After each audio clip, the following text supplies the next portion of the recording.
Howdy, partner.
Howdy, partner.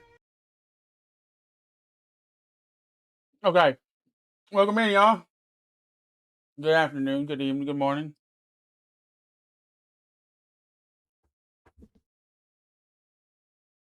Whew. I just got out of the shower. I went grocery shopping. Whew. I've had a long day.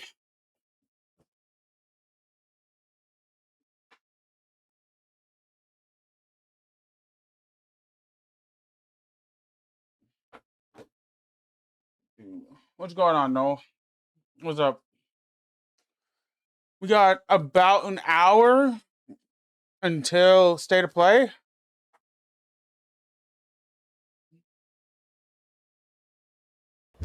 Howdy, partner. Howdy, Hey, where are the partner. white women at? You are pretty dumbass.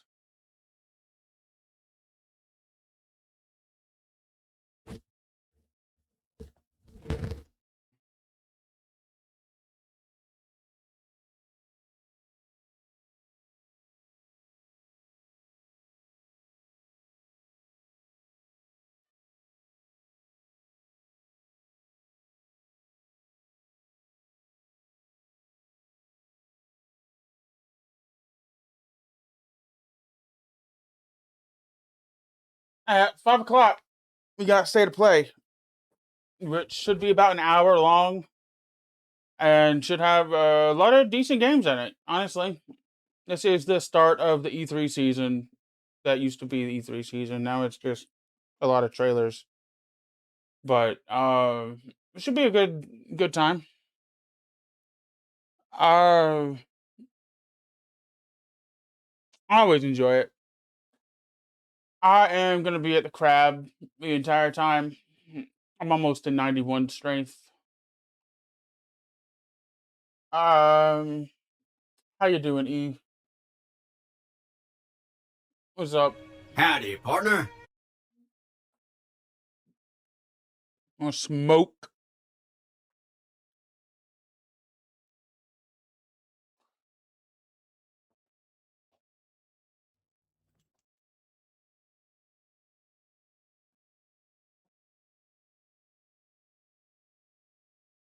Good boy.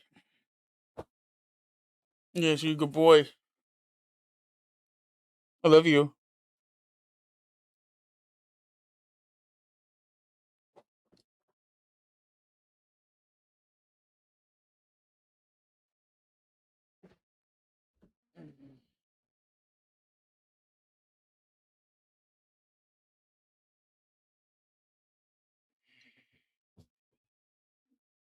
Mm.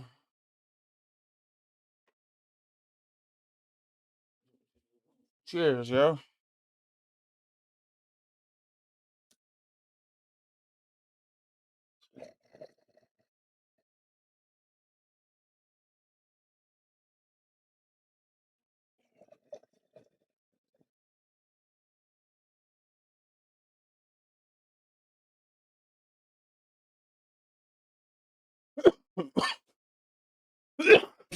Howdy, partner. What's up, pizza? But now we could be infiltrated by a shape changer. I can't even tell if any of you are acting strange because you've been replaced or because this group is full of Looky what I did yesterday. I know I already sent you the thing, but like, now you get to see it in game again. I did it again. And it was actually much easier than the first time.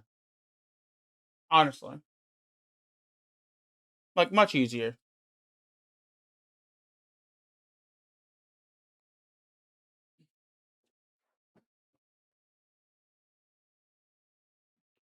I went to the grocery store today. I spent $120. And I got, like, maybe 35 items.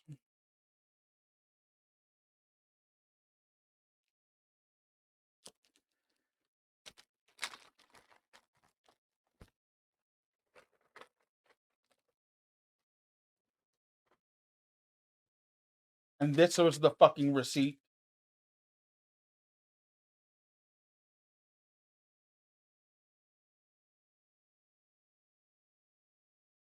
Why the fuck is the receipt this long?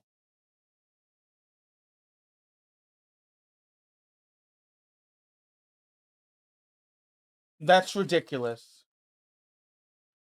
I saved the receipt specifically to show you all this. My arm span is pretty damn long. What the fuck? What the fuck?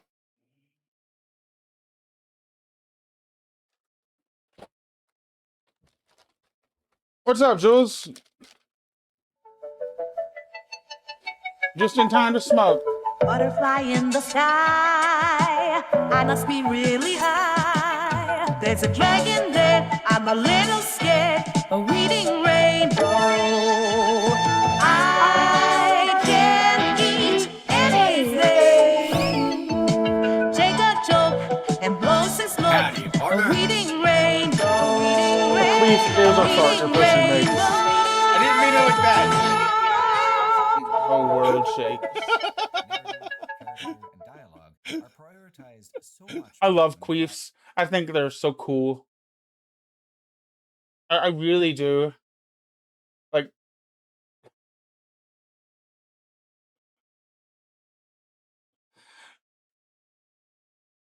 I think they're really cool. Okay. Now that most of you are here, I wanted you all to be around to celebrate this milestone. Toss a prime to your Twitter, oh viewers of plenty, oh viewers.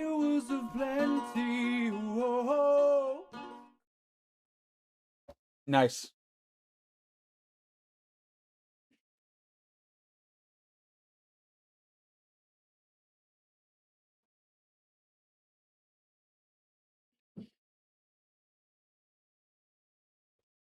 That's all.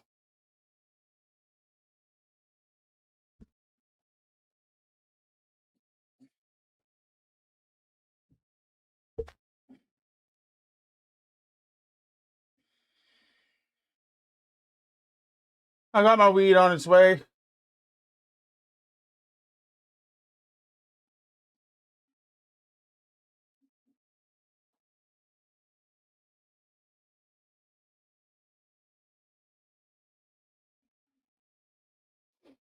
What did I on earlier? The fucking state of play at 11. Yeah, we got about 40 minutes left. We're gonna wait till Friday to get some. I actually am not sure how I paid for this one.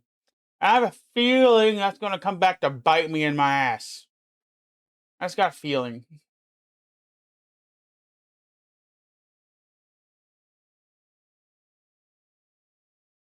Because I didn't pay for this one.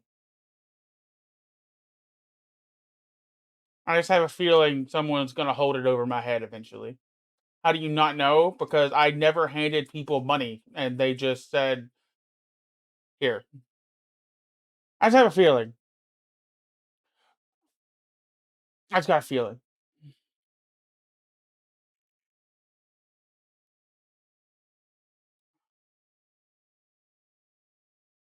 You ask how much you owed? I mean, no.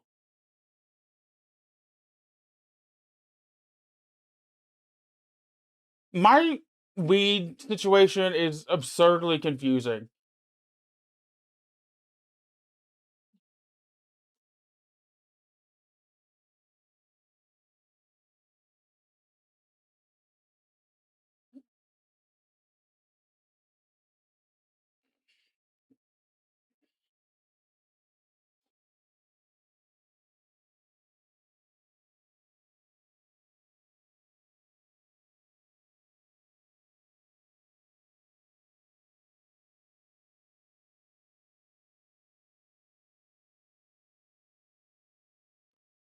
Who has good contacts? I mean, most of my weed is good and like good price. It's just the supply chain version of it is confusing sometimes.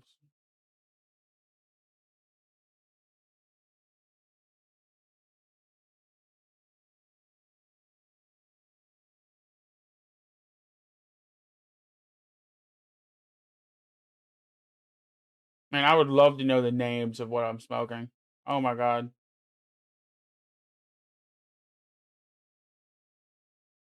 I think that was one of my favorite parts of being in New York was actually knowing what I'm smoking. Like it was easily top 5 favorite things of being up there. Easily.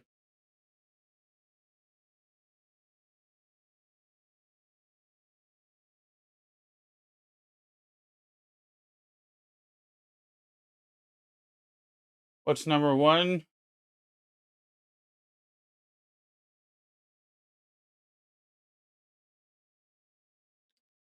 If I'm gonna be completely honest, it's your fucking cat, Daria. I love that fucking. I love that fucker.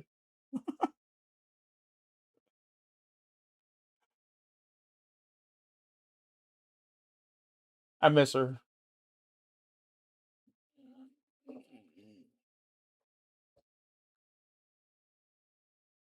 I woke up a couple of times and she was right next to me. So I just reached over and petted her.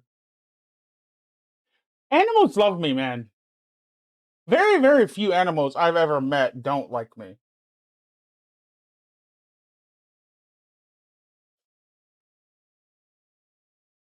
And normally, those animals don't like anybody, not just me.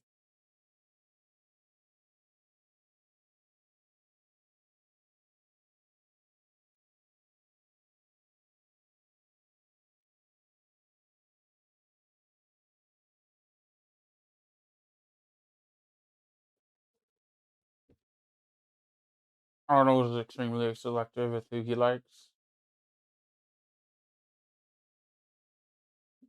Yeah, he's friendly to everyone, but liking people is a whole other story. He seemed to be pretty friendly with me. So yeah, that tracks.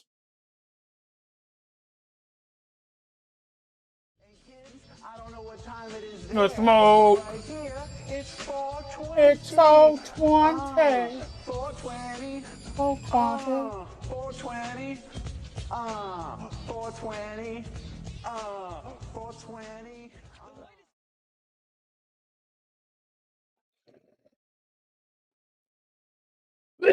Ah.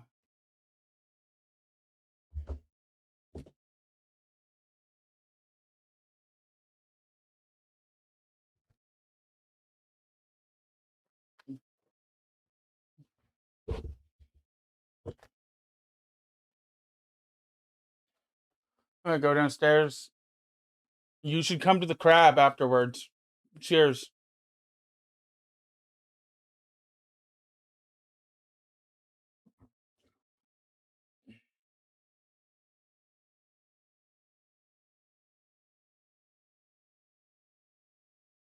What does he need for a whip? Is it 60?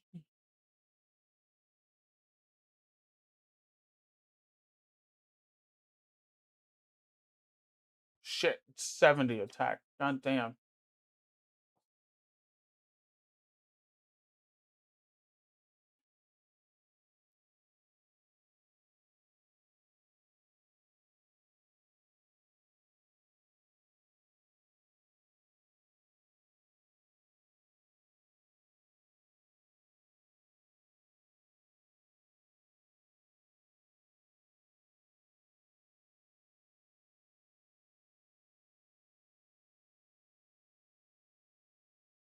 I hate being out of papers. Type sucks.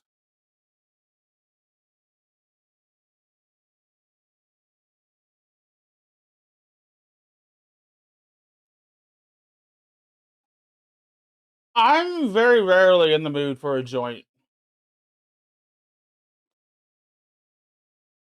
But I will admit, every now and then it is nice to have one. I'm gonna go outside and wait for my weed. I'll be right back.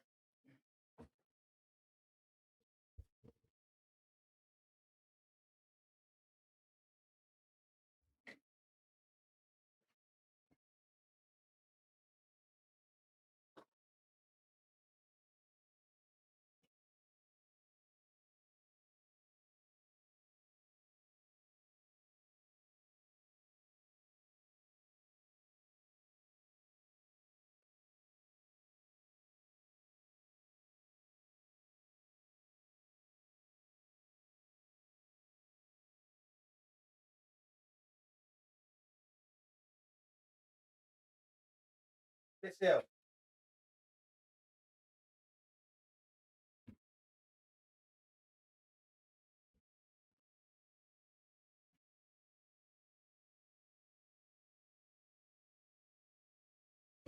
Howdy, partner.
I'll be right back.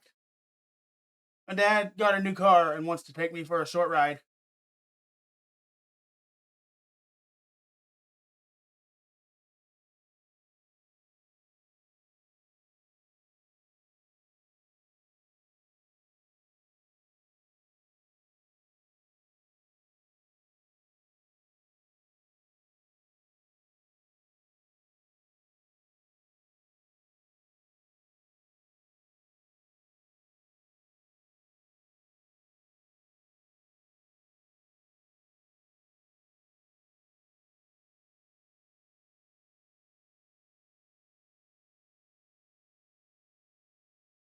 It's definitely a 50-year-old thing. Definitely a Gen X boomer thing. Honestly, I don't get it myself, but like,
fucking hate being in a car house. Maybe that's why.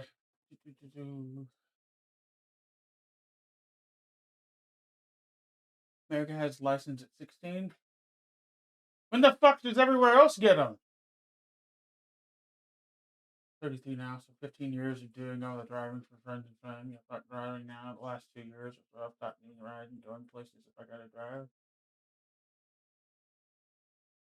I'm gonna go downstairs now and enjoy a joint pizza. I'm gonna smoke myself now. Hell yeah. My dad bought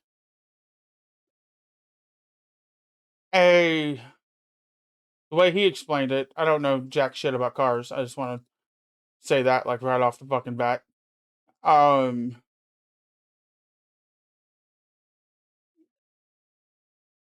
better mile per gallon than the car that my mom just got, but it's diesel. He bought a diesel car when diesel is almost, I don't know. I don't understand. I'm just gonna let him do his thing. That's not my problem, not my monkey, not my circus. It rode good. Had a sunroof. Looked good. What are you doing? Since when do you get up there? Since when the fuck do you get up there? Okay. I loved when my last cat got up there and laid behind me. Hello, baby. Hi. Guru fixed my arm and just dropped the straw and broke it.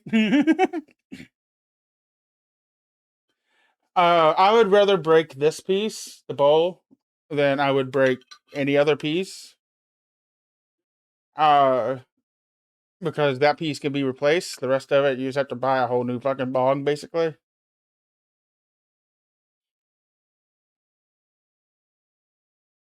It's a jank bong. Are you talking about the one you smoke out of all the time?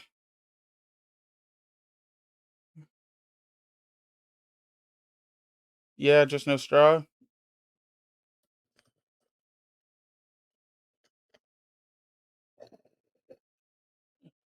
Still has a hole to suck. That's what she said.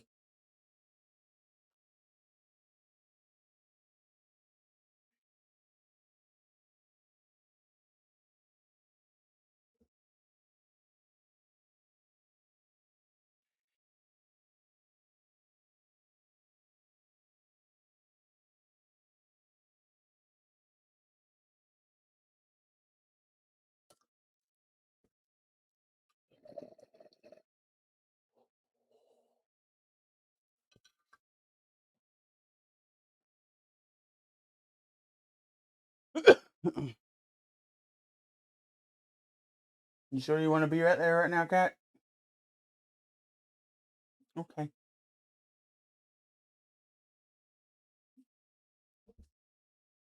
I will say that car ride completely dried out my hair. I just got out of the shower. We rolled the windows down and the sunroof down, and that like completely dried my hair. Hell yeah.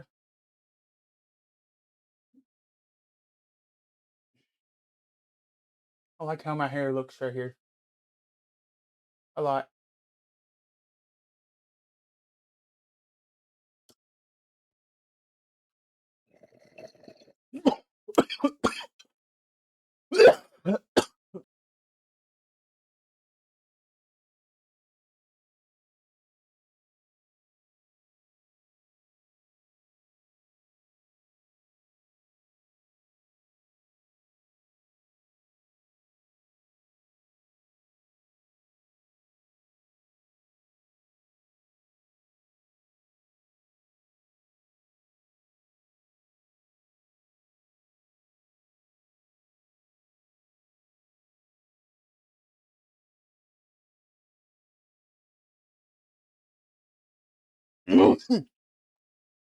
We got 20 minutes until the state of play.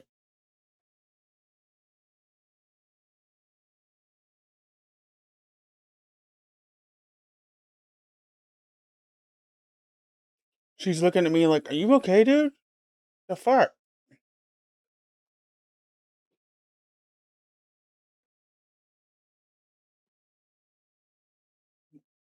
Sky, what are you doing? Yeah, I see you, motherfucker. You better be being good.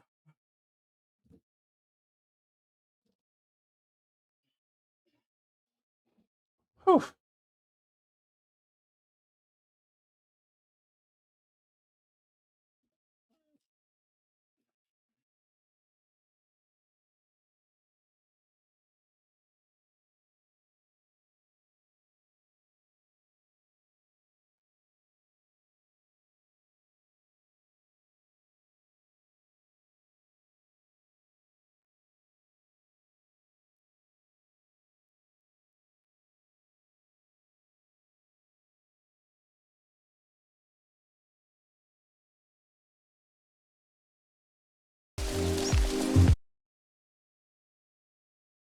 Oh no, it's 1.2.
Oh, daisy chaining. Oh my god.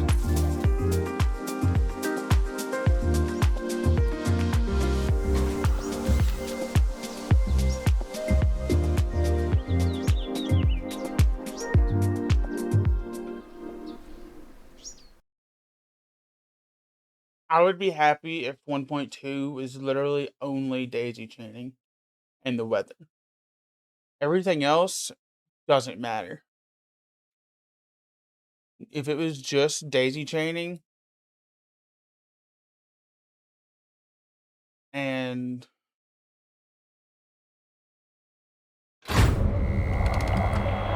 the weather states.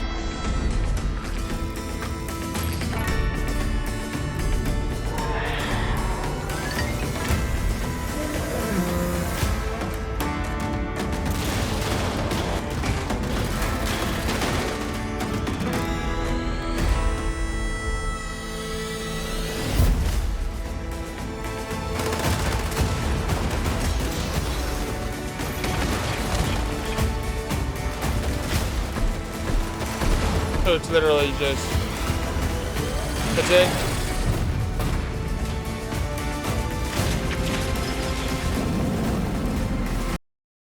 All Boston liquor stores have a marital problem. All I got to say about that is karma's a bitch. Bitch. Agreed. Agreed.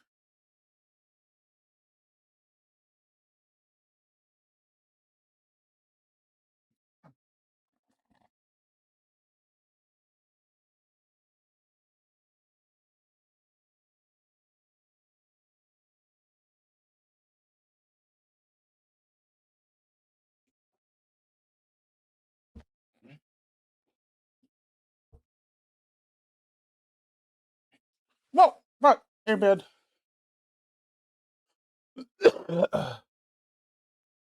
Don't like her new album? What, Royal? I don't think you played any of it. I have a bad habit of not like seeking out new music. It sucks. I mean, fair enough.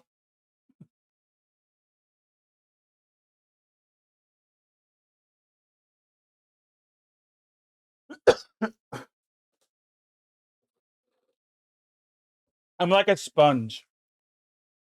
I absorb from people, from shows, from games.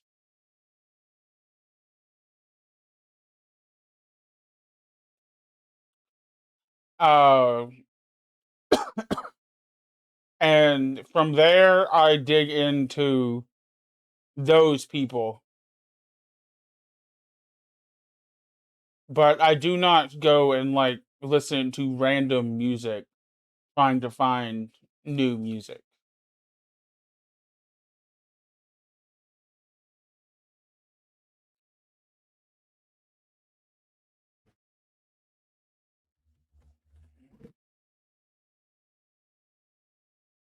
Like Billy Rafool, I have 47 songs by Billy Rafool.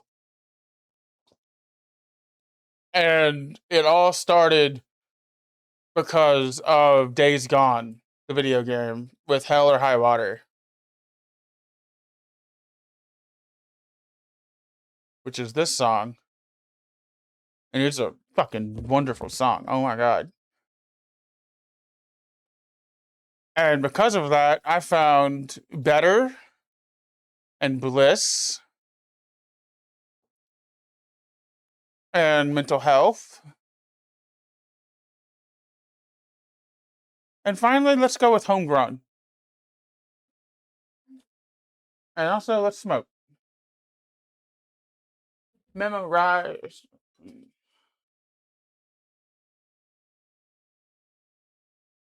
Yeah,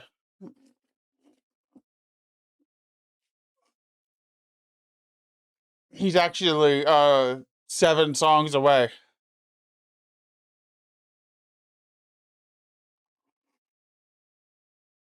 After the Billy, we got Kingdom Hearts music. Then 3 more songs, and it's Philip.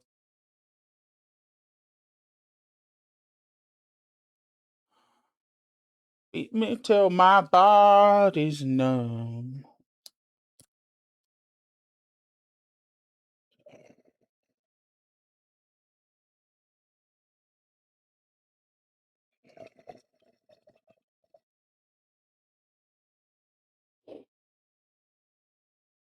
Seems Friday to Sunday. It's late, so I never make it.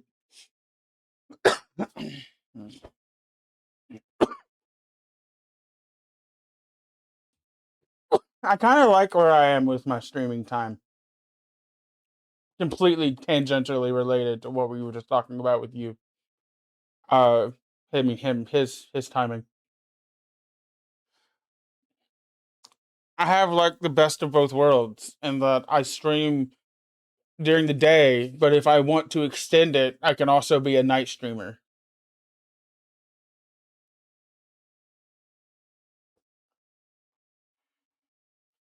Come hell or high water, we will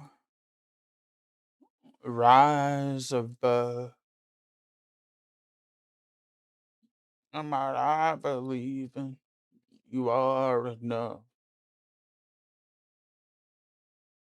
for the living. I won't be giving up.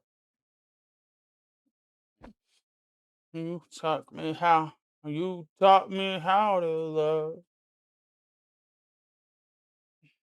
Take all I cherish. Beat me till my body's numb. For the living, I won't be giving up.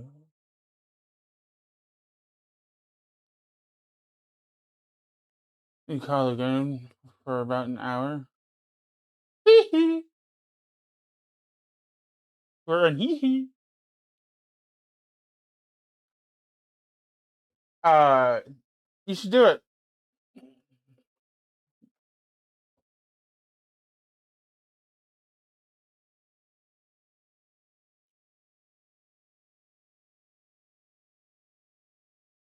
Here in about 10 minutes, I'm going to be watching the State of Play.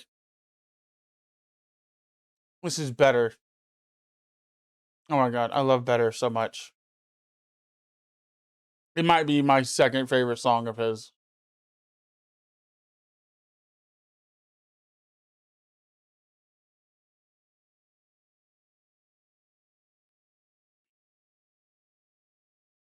Time's come and gone, and they're still standing on your own apologies at your feet.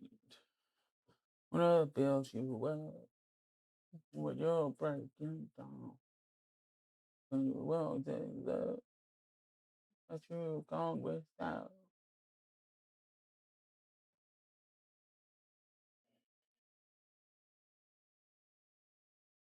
Oh, wanna love you better.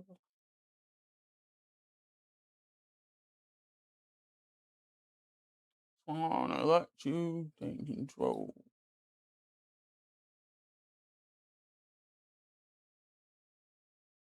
Mr. Six, maybe Thursday instead. I'll see what he says. Hell yeah.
That hurts my soul.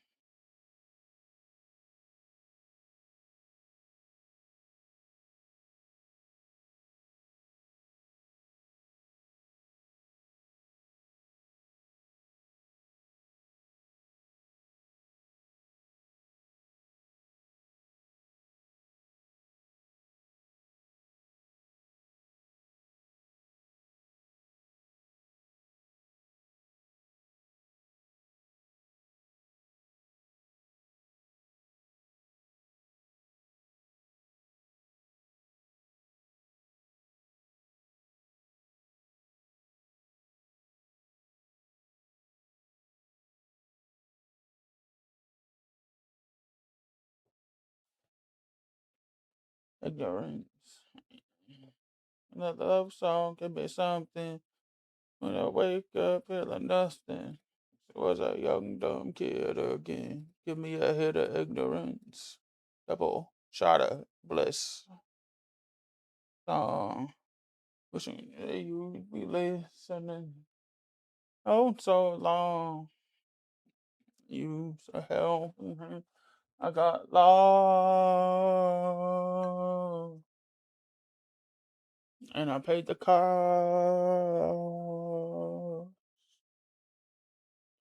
Another love song, baby, I'm sick of waking up with sad songs stuck in my head. Wish I was a young dumb kid again. Give me a hit of ignorance.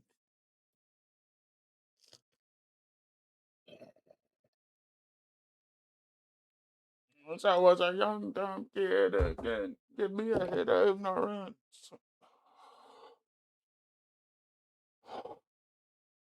6 minutes.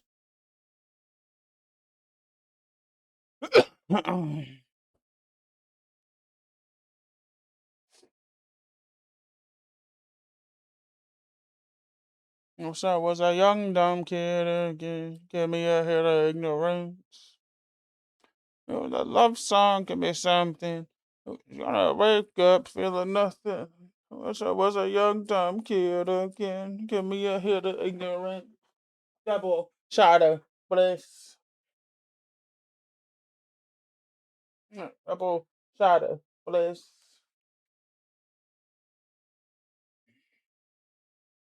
Bliss.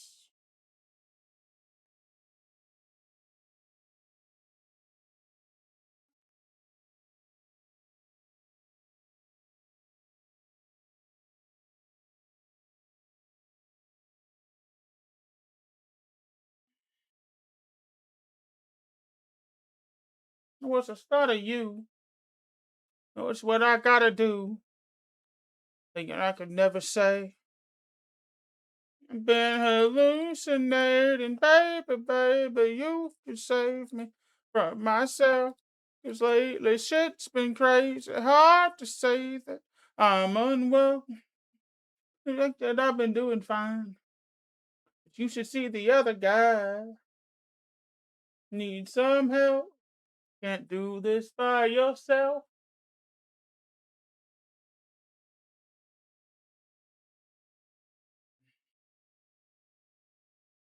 Can't do this by yourself.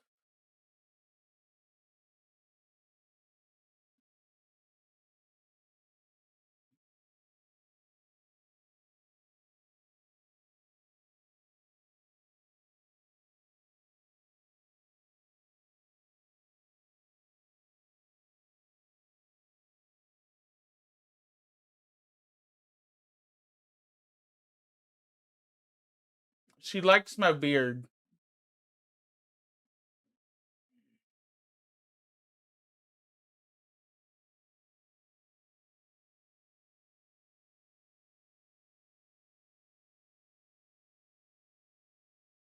By yourself.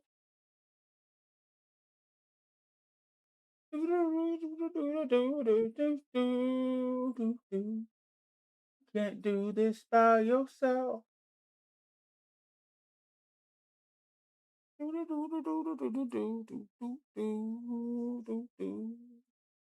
Do this by yourself.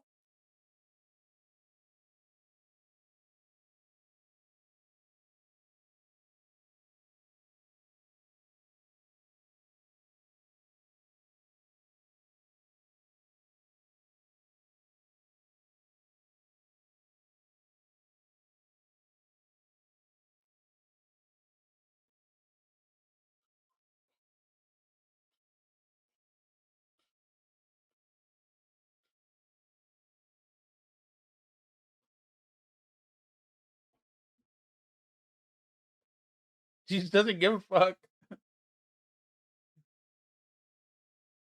Can't do this by yourself. Do, do, do, do.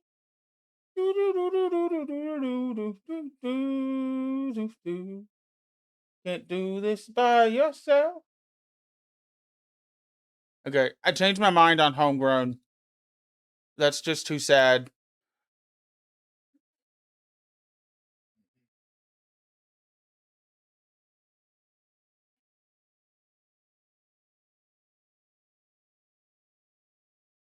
Leave it alone. No. Don't you even think about it.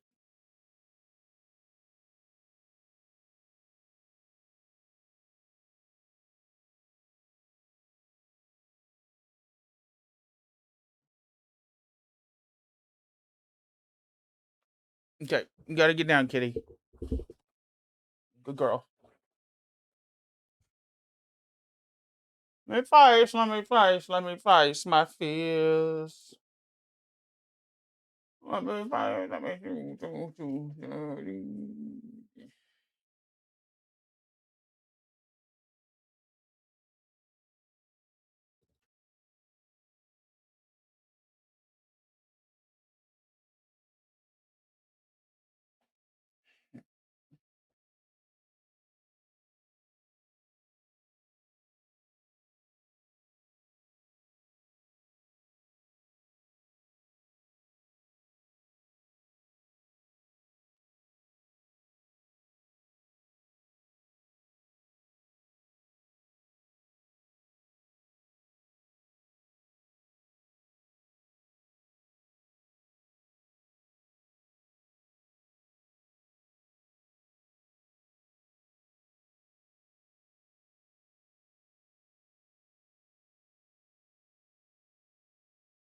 Okay, I'm just gonna be straight up honest with you, Pizza.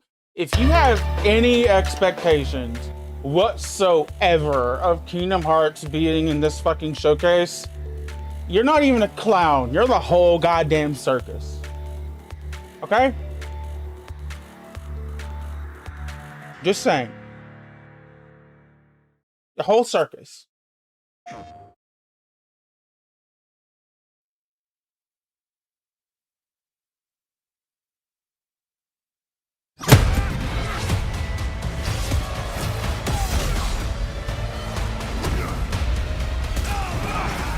I have never seen that, no.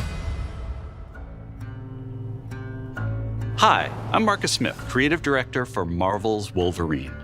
Today, we're excited to debut a new look at the game. To set the stage, Wolverine is in a race against time to rescue a group of kidnapped mutants before they're shipped off to parts unknown by cybernetically enhanced mercenaries known as the Reavers. However, Logan quickly discovers he isn't the only mutant attempting to save them. Let's take a look.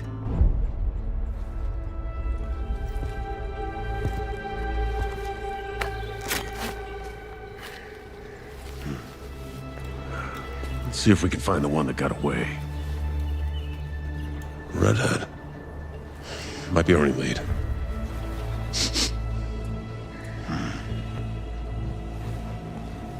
Looks like she took off into the industrial park. All right, let's search the area. Give me a status update. Perimeter stable. Holding position.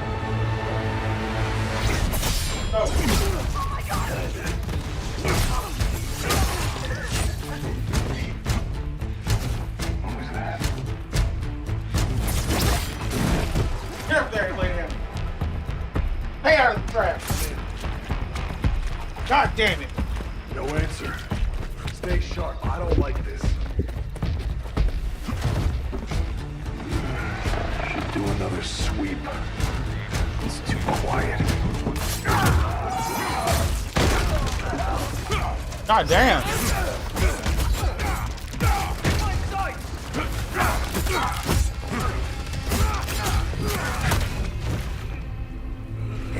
Ah.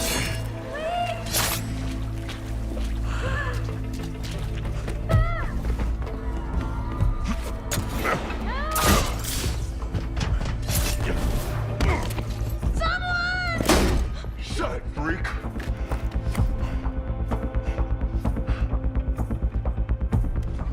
This does look really Just fun. gassing off. Insomniac does not fucking miss. They just don't. The hell? Skullbuster! Up there! We need backup now! Trash.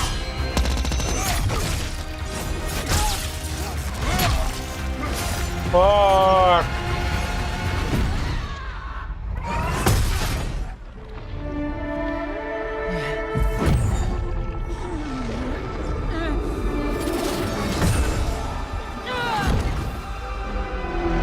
Is this in the same universe as Spider-Man?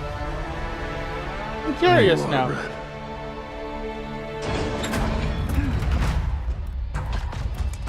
Jean? Is that you? Don't worry. You're not going anywhere. Everyone shoot!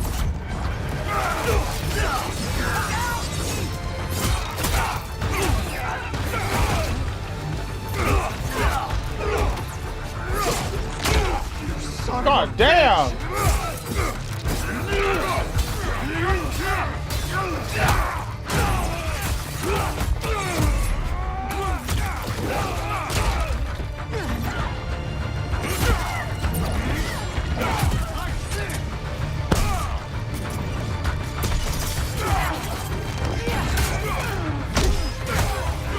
Pay for that!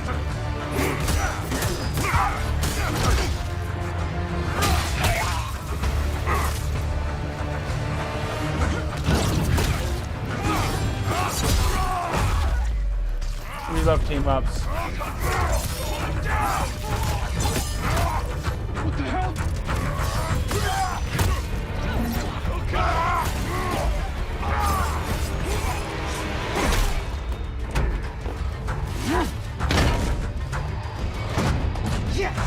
let's go. Shit. Yeah, that'll work.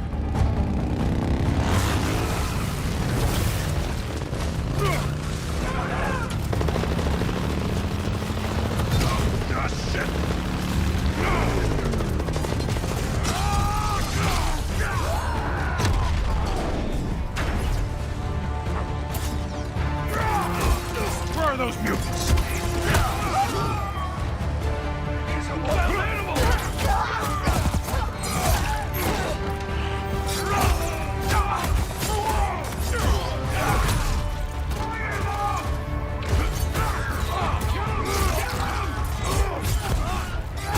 Get out of my way!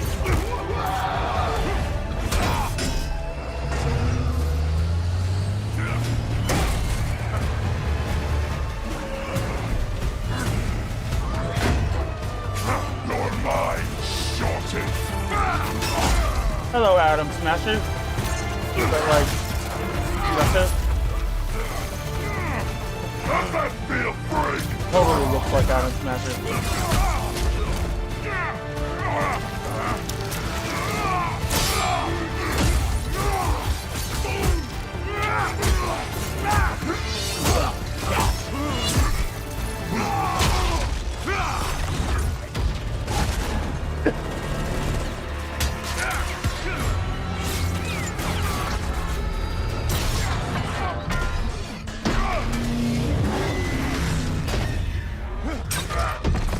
I'm sorry.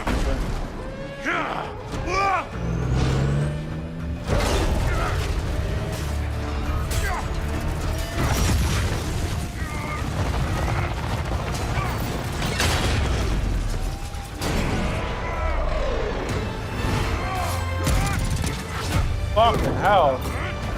That's some Uncharted shit. I was hoping for the redhead.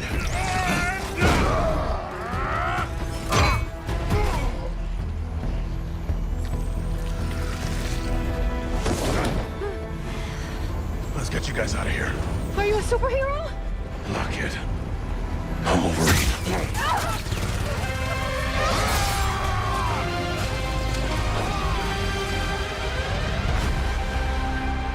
I'm pretty damn sold on that. I was sold on the last trailer, but that was pretty nice. Insomniac doesn't miss.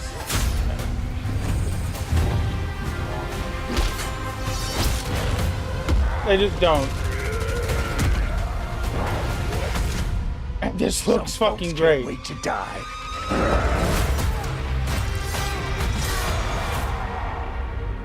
September 15th? Fuck, that's like 2 months away. 3 months away.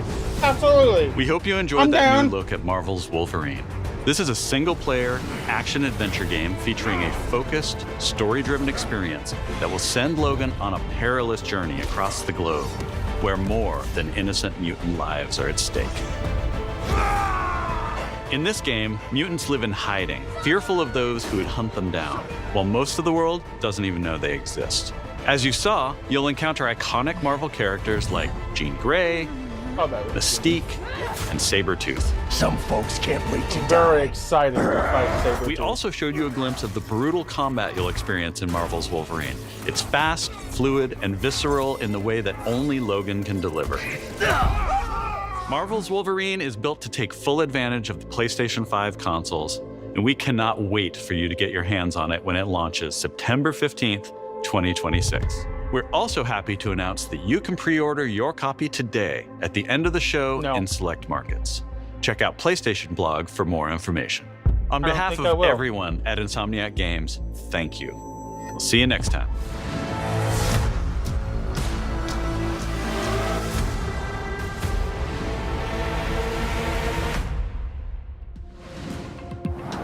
Hello and welcome to State of Play.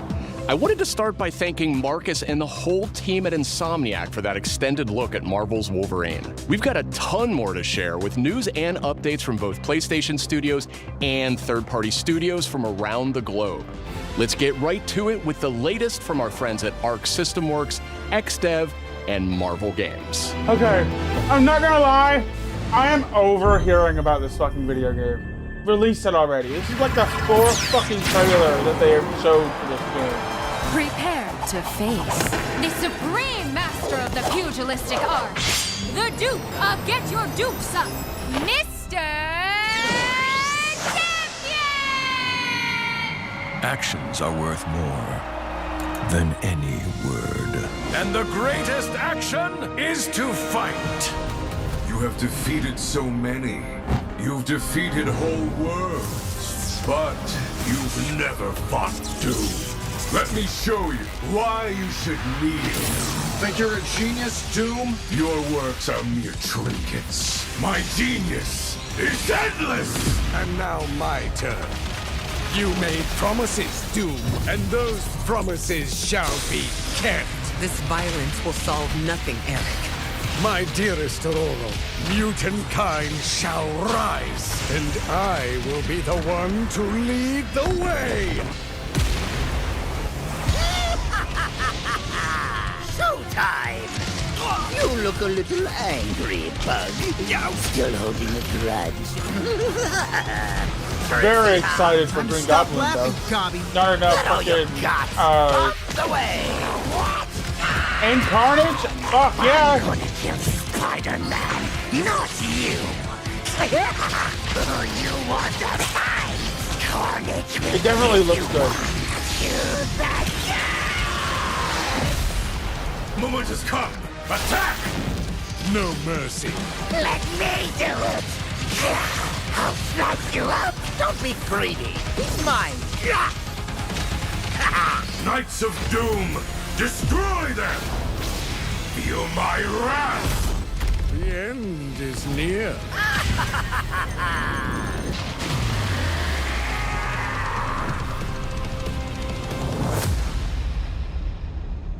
You don't have to wait very long.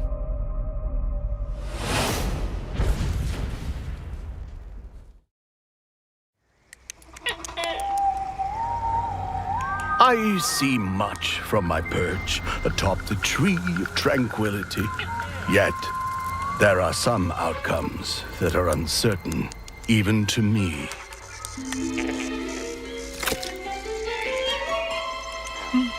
Dragon! Raymond. Let's roll! Raymond Legend. Holy shit. Your heroics will no doubt be the stuff of tales twice told throughout the Glade of Dreams. Come feed my ox! Calming biscuits? But... Oh! Yes!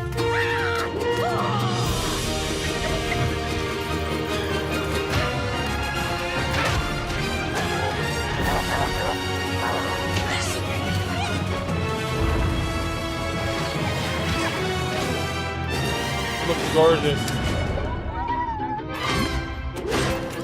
Follow me, brave heroes. The Glade of Dreams is in grave danger.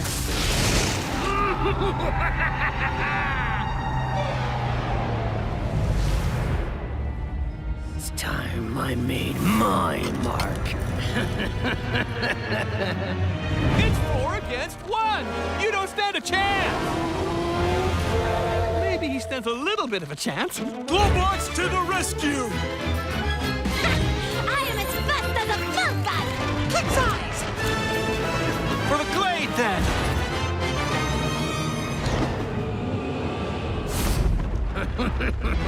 You think this ends here? Cool! I'm here!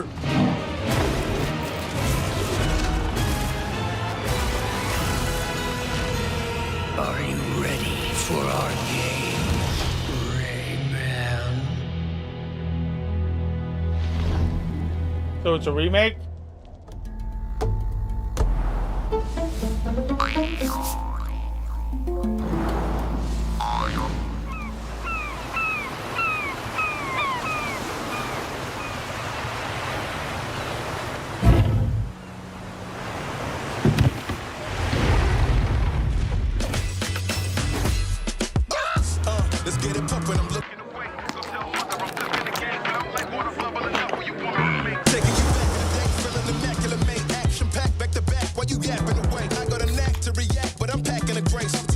I'm interested so far.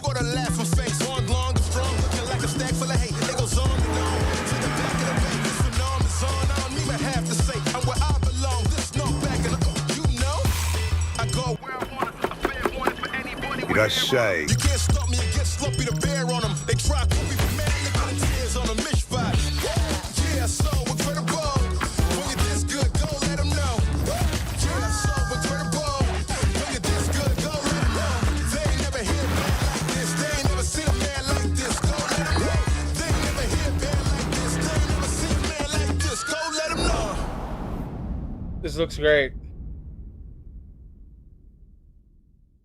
That looked great.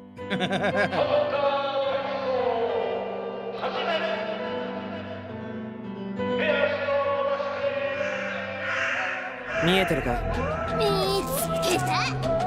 無茶すんなよ。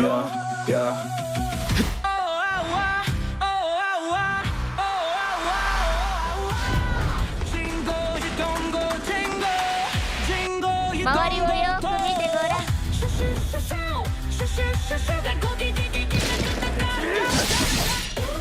決める。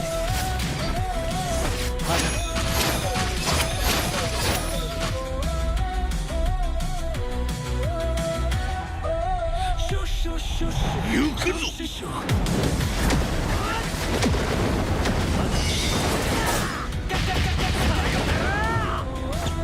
勝利。勝利。捧げろ。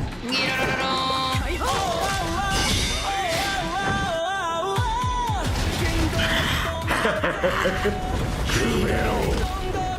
お願いします。勝利。覚悟。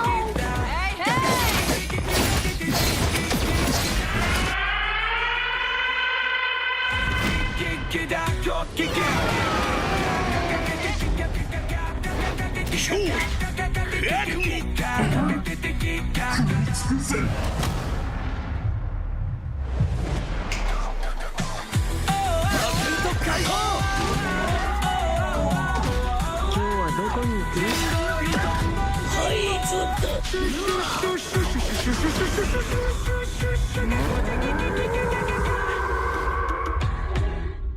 うっかり死んだりしちゃわないよう気をつけるんだぜ。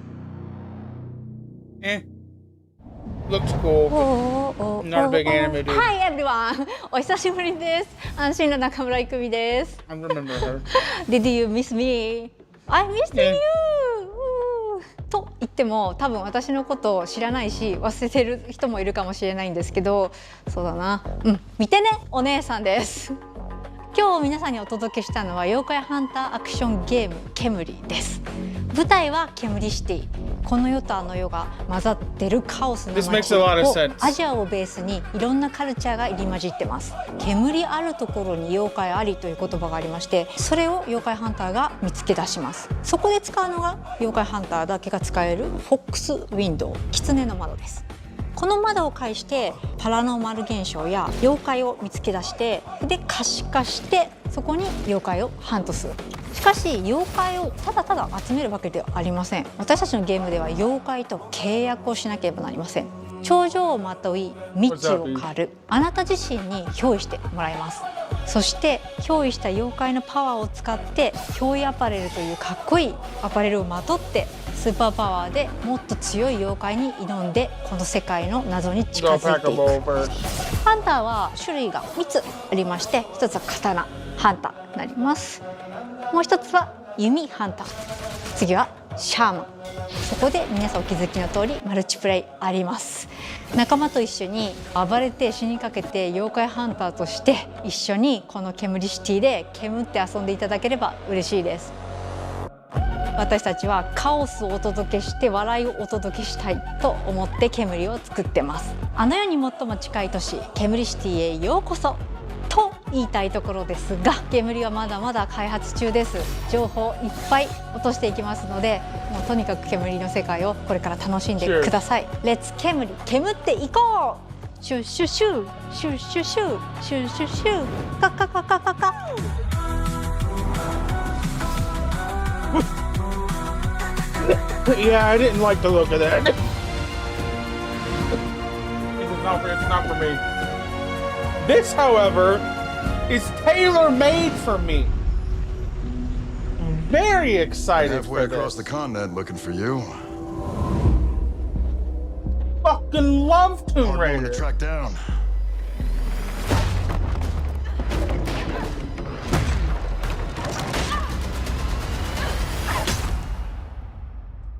Just, well, you found me. I'm begging you, don't torture her as much as the 2010s games Ms. did. Croft, I hear when it comes Please. to retrieval. Yeah, don't torture her as much as the 2013 game. This isn't about glory or money or making the world a better place. This is a puzzle. See, I agree, Buried in but like, centuries of silence. Laura could be wearing a full body fucking covering, and I would still say she's drop dead gorgeous. Laura has always been gorgeous, no matter what the fuck she's wearing. You with this. Every incarnation of her, all of them, all of them. I've always had a thing for Laura. Laura was my first like video game crush. Always has been.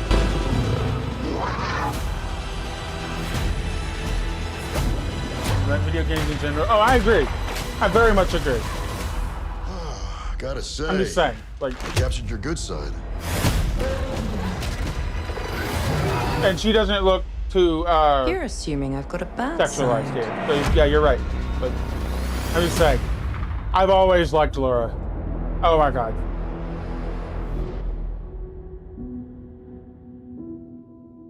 Hang on, did they fucking... They delayed it! They delayed it!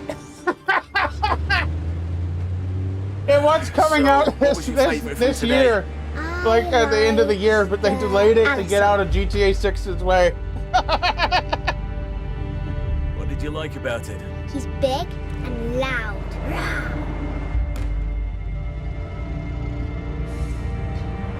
Ever played Ratchet and Clank? Not the third one. Diplodocus.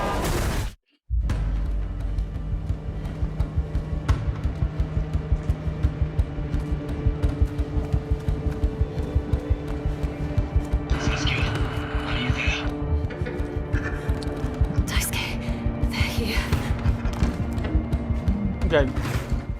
I don't know if I can do this.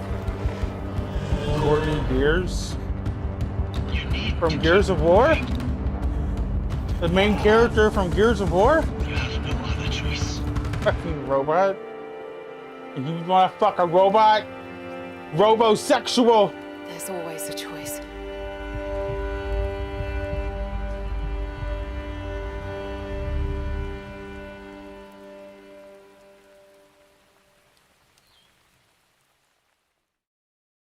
I need to watch some more Futurama.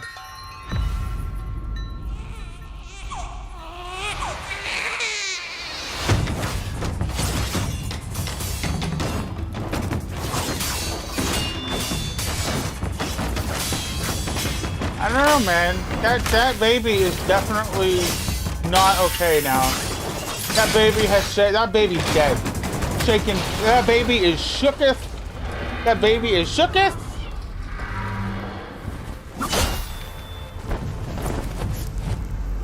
Nah. Baby is shooketh. You still have the baby on your back? Are you doing the backflip? No, okay.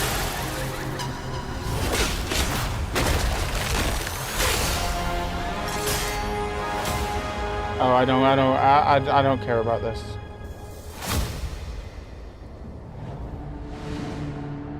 Back in early 2023, S-Game first showed us Phantom Blade Zero in passing at a hotel. And we knew immediately that this game had incredible potential. Look forward to more details at a gameplay and story deep dive coming later this summer. Next, let's head over to the sandworm-infested sands of Arrakis in Dune Awakening.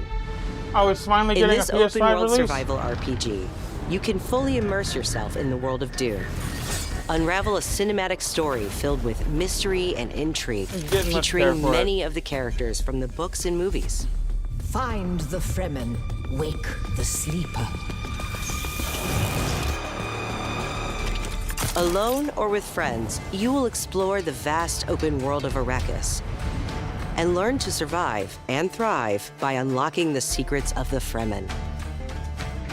Along the way, you'll discover new technologies, craft gadgets and weaponry, and build a base of operations that will grow and expand as you progress towards power and fortune. Pursue the path of the Bene Gesserit, Swordmaster, Trooper, or Mentat, and master anything from mind control to brutal hand-to-hand combat. In Dune Awakening, you can choose to play with your friends or alone in a brand new single-player mode arriving with the PlayStation release. Okay, the single player mode might give me. I didn't like that it was always online. Dune Awakening arrives Single on player might give me. PS5 on Not September gonna lie. 22nd. Pre-orders start today. The fan favorite PS2 classic Dynasty Warriors 3 is getting remastered for PS5. Dynasty Warriors 3 Complete Edition Remastered is a modern revival of the 2001 game that established the foundation of the series. Players can become one of over 40 officers and experience intense 1 versus 1,000 skirmishes across vast battlefields. And joining the battle is Zoan, the protagonist from Dynasty Warriors Origins. It ends here.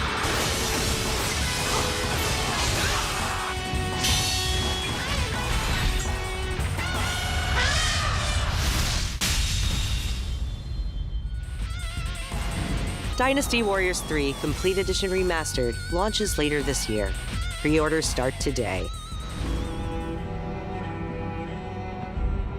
From the award-winning studio behind the Ori series comes a bold new vision for action RPGs.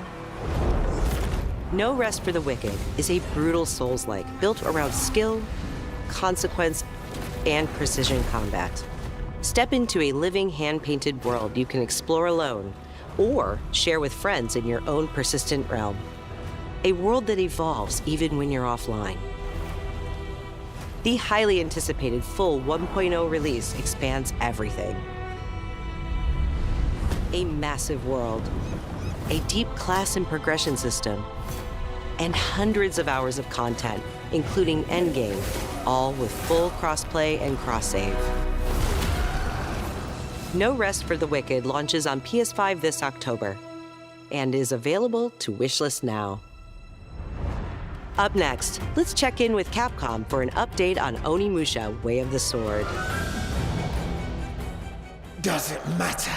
A beast isn't far from an Oni, you know. You do well to follow his example. I thought you'd see the appeal, Musashi.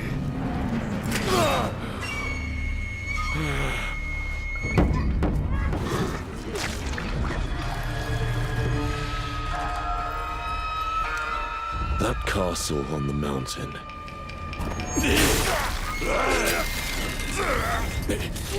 Musashi, I sense Genma. Prepare yourself. No ordinary Genma can move like that. I doubt this area was designed to welcome visitors. The castle's owner must be terribly cautious. I am Suten Tochi. Miyamoto Musashi, the fool who seeks strength yet rejects the power of the Oni. You shame yourself, child. Witness my might! If you live by the sword, fighting is everything. So you've lost. Will you swap the sword for a trowel? Like hell I will. No? What then? Are you going to start taking human souls? If human souls are what it takes. Musashi, if that's the path he walks, I will follow. I've chosen to trust Musashi's judgment in all matters. Ori departed. Give me every ounce of power that you have. In return. Then get going, Onimusha.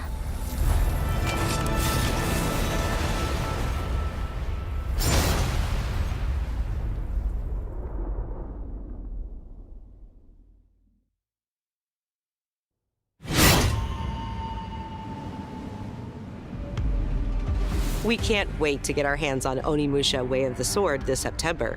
But you won't have to wait long to try it yourself. Here's one more update from the Onimusha team.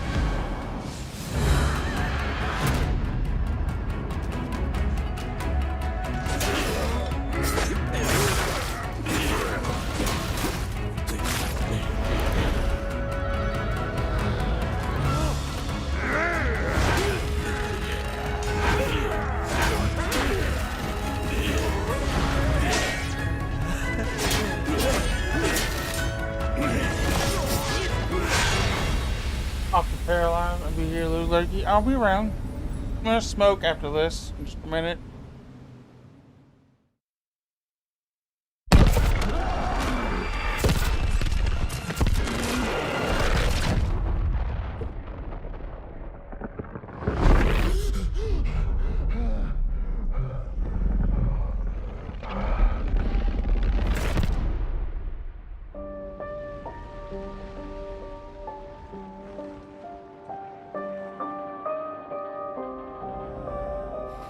This is that Silent Hill game. Hey! Who's there? Simon. Are you there?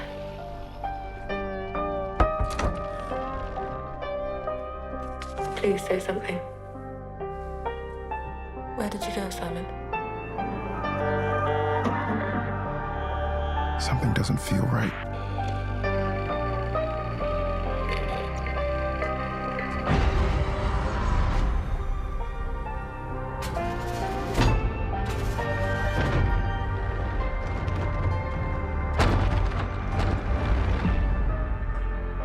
Zoe?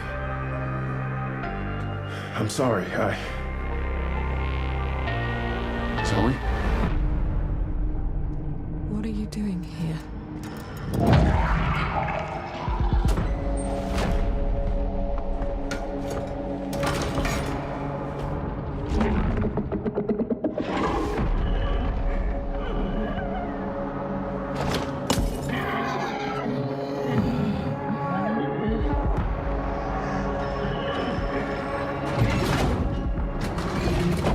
What the hell is that? There's more of them.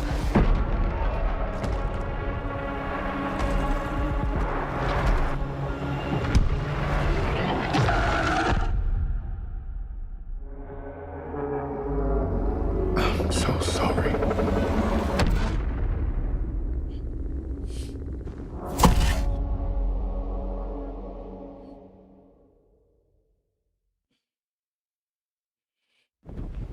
The target is the front gate of the capital of our homeland, the Federation of Central Asia.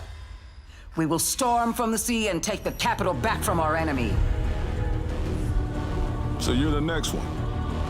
The one whose rear we'll have to cover? The people left behind back on the continent need something to hold on to. Some sort of symbol that inspires hope. We will be in visual range of the land battleship soon. Giant! Enemy artillery intensifying. Damn it. Where's Wings when you actually need him, huh? All units return to base. Where are you going, Copter? Cover Tasha, Rex. Yeah, I have no interest That's where in the this. Wings of Thief comes in. The legendary savior. Dee Dee wants the legendary savior to get as much publicity as possible. The more exposure, the better. Cannon firing. We're gonna be wiped out. All aircraft, pull out. Sorry, Rex. You stay put, Joker One. Above you flies the Wings of Thieves. No harm will come to you. Hands to the sky, everyone. Hope is within reach. The Terminus fingers. What, the imposter? Sharing information isn't always about telling people the truth. Hope's all we can offer, right, Joker One?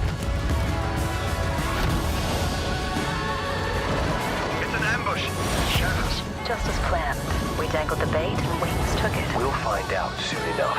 Would you please? Green light! Defend the maneuver! We've got a leak. Is it time to run, Ray? Hang on. Nuka 1, down's an enemy. You never ran away, did you? Here we go, Rex. Come on, Ray. Let's go, Rex. These skies belong to you, Rex. Go take what's yours.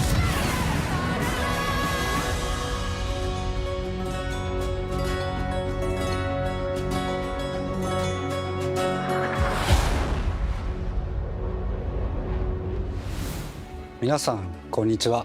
エースコンバットシリーズブランドディレクターの河野です。お待たせいたしました。エースコンバット8ウィングスオブシーブの発売日は2026年10月2日、アーリーアクセスは9月29日になります。今回の映像では皆さんがエースコンバット8で直面する出来事を一つ一つのカットに意味を持たせて約2分にギュッと詰め込んでいます。自由自在に空を飛び、ドッグファイトの興奮を味わいながらドラマティックな英雄体験ができる。他にはないエースコンバットだけの空はもうすぐそこに広がっています。加えてもう一つお伝えしたいことがあります。こちらの映像をご覧ください。 Did you know there are 3 kinds of aces?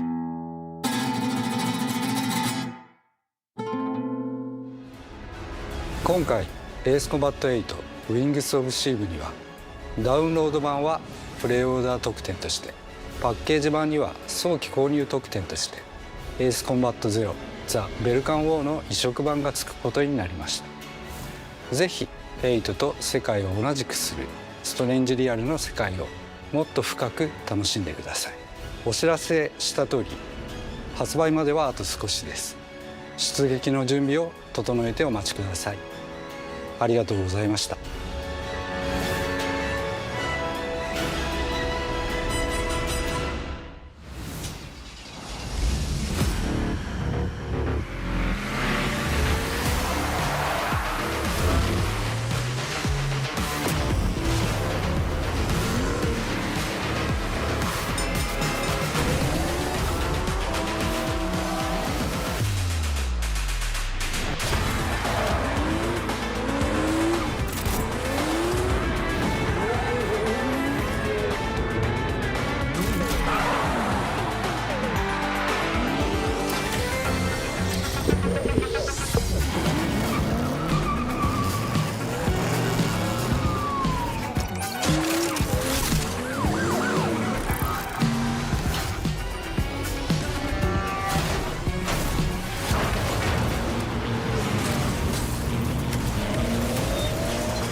Great take. Think we got it. Yep, roll playback. What the fuck? The Stuntman series! Oh my god! Holy shit!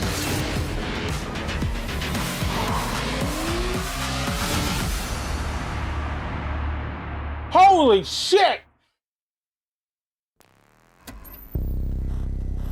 That's a blast from the fucking past. A wounded man, nasty injuries. It's like a beast tore him apart. A beast? Out here? Are you drunk or something?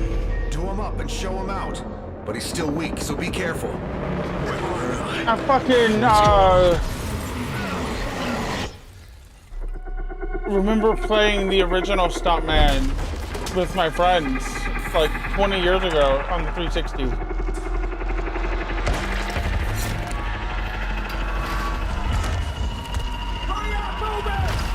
Save your ammo.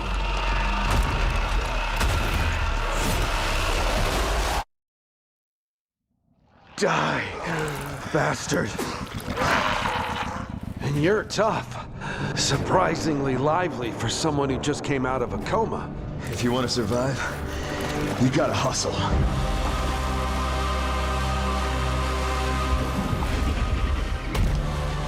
Yeah, I'm good. You fell from the moon.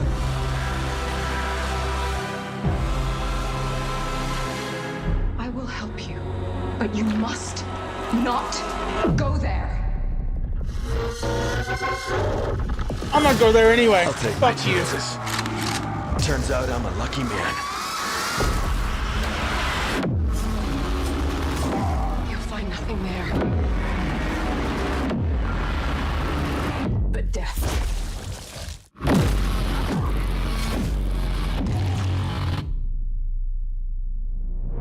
Well, good luck. Keep quiet in there. Yeah, I'm good.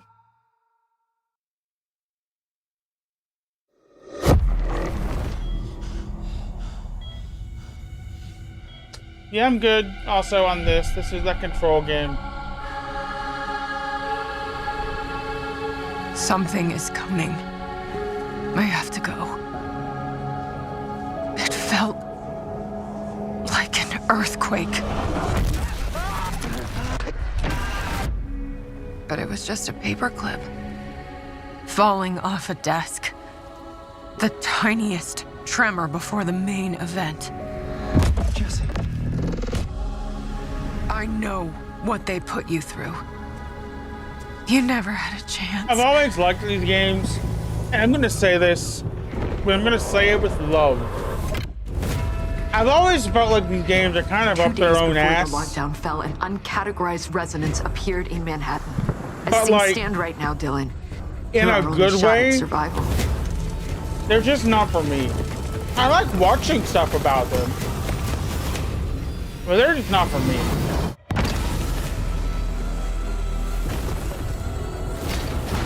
You are not FBC. You're not even fucking human. The FBC locked me in that cell for years and forgot about me. The hiss, it was a way out. People can change. The past doesn't matter.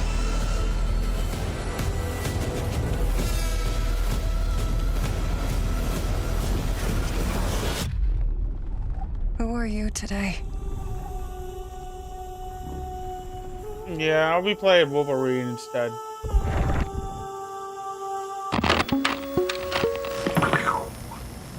We're gonna have a lot of fun together.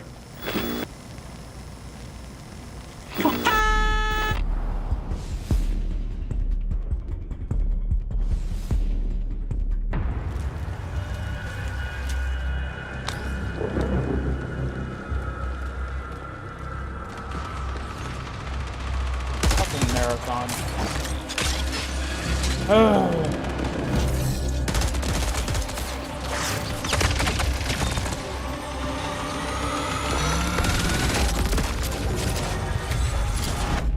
Darkness.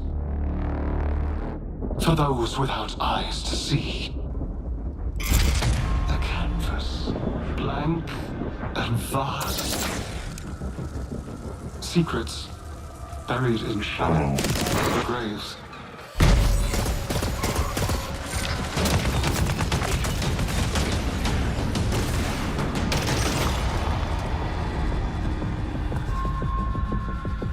I cried out in my sleep. A warning. 100.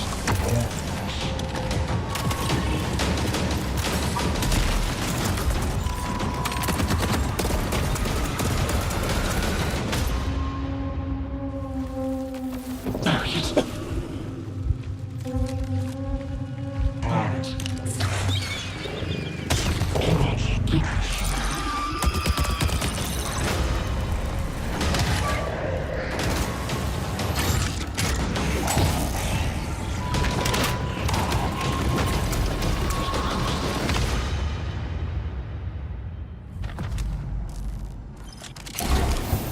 Do you crave endless life?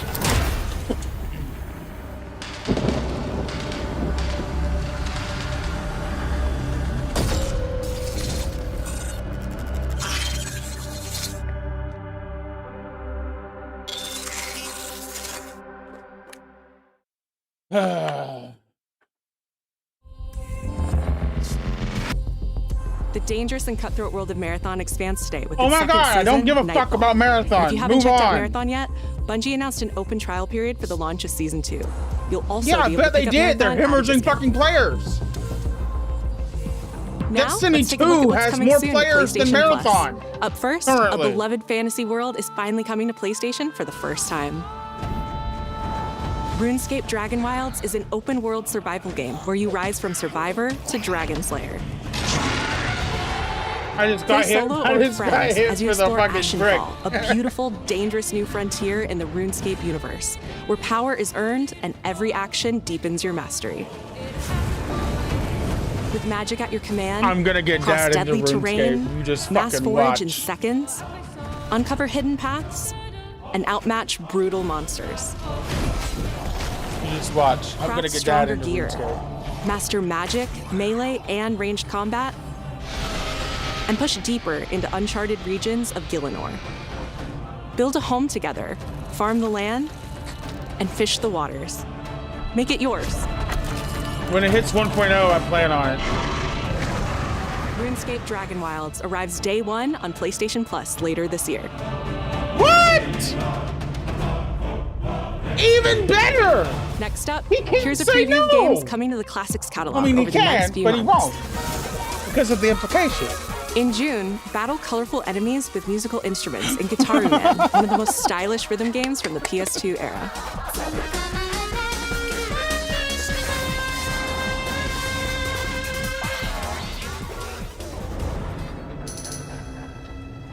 In July, PsyOps The Mindgate Conspiracy joins the Classics catalog. This PS2 action-adventure mixes run-and-gun gameplay with psychic powers. I'm actually excited for that. What the fuck? I was not expecting that to be day 1 on PlayStation And Plus. finally, Onimusha Dawn of Dreams, a Capcom classic from 2006, launches later this year in August.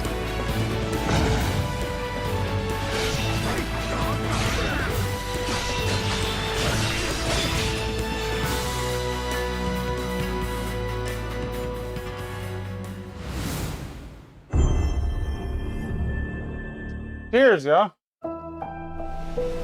Akashima Island, haunted by dark stories.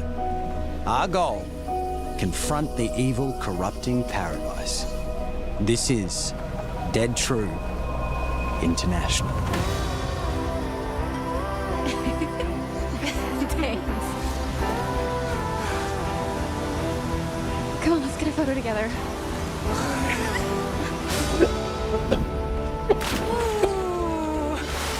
Over! Rotated on that one. A for effort, dude. Who's the buff idiot? Does no one know this guy? This is how villains are made. Oh, you two haven't met yet, right? Sebastian, I'll be looking out for you. Roland, whenever you're ready. This facility has been shut down for decades. Uninvestigated, untold, until now. This is how villains are made. They're gonna die first. I can feel it.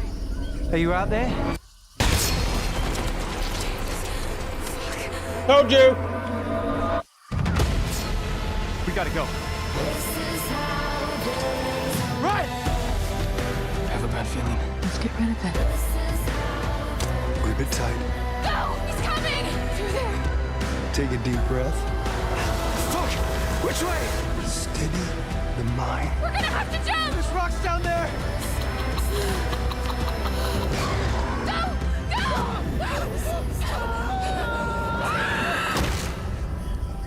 Hot.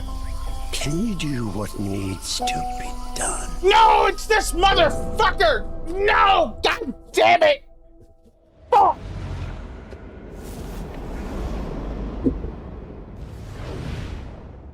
I hope they all die. Until Dawn is one of the worst fucking games I've ever Hi, played. I'm Stu I Tilley, hated creative every director of goddamn Firesprite Games, person and in I that hope you enjoyed fucking the first game. look at our They were brand new all installment terrible of Until people. Dawn. In Until Dawn 2, a successful crew of ghost hunters who fake all their best content come face to face with real horrors for the very first time. Whenever you're ready. Having just signed a deal with a major TV network, they visit an abandoned tropical island. But beneath that beautiful surface hides dreadful, heartbreaking secrets, centuries old and hungry for vengeance. We're looking forward to sharing more details about this very soon, ahead of release in 2027. Thank you.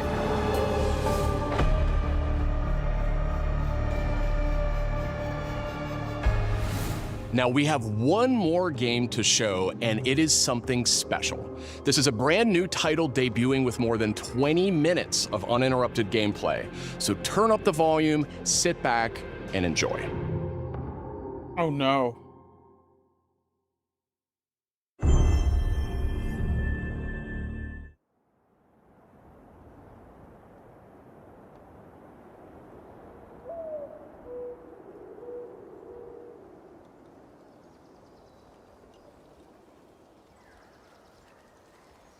A long time. They must be really fucking confident.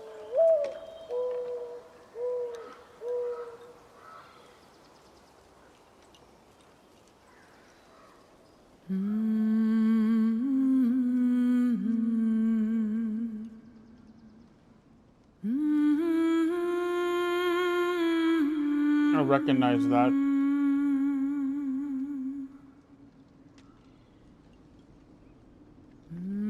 I really recognize that.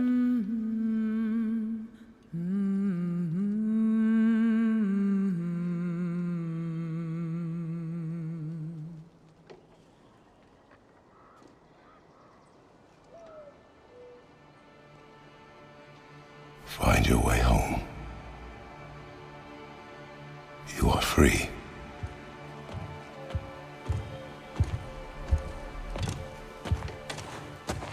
Oh, it's the God of War Faye thing. Okay, it's a new God of War game with Faye. I remember this. This was I remember this.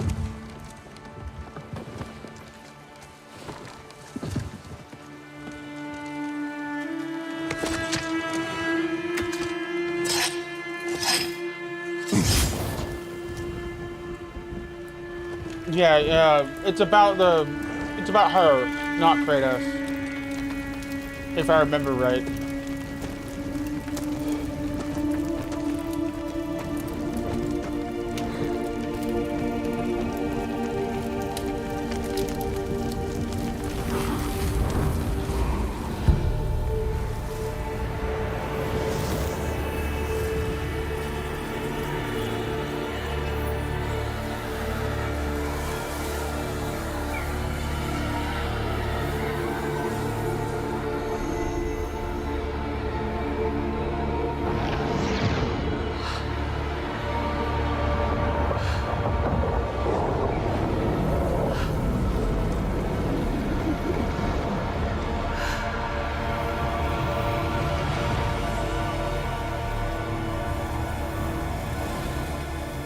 Stop.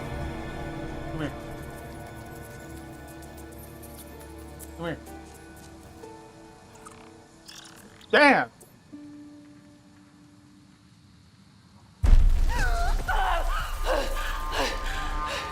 Kratos!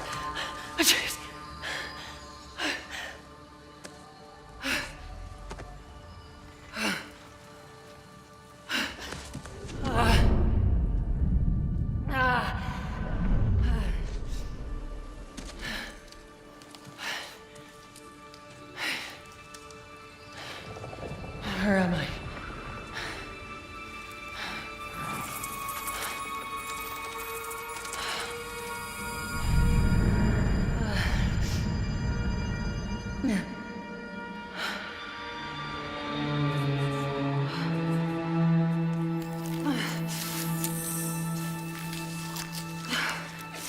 No!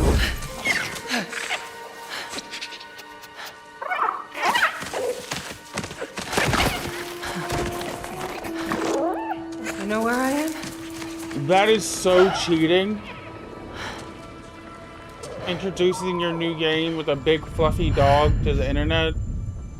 That's cheating. Also, oh my god. Oh my god, look at her hair. Burned clothes. Oh my god, look at her fucking hair. Please. They're starting on the path. Oh my god. It's just... I didn't get to say goodbye. Oh my god.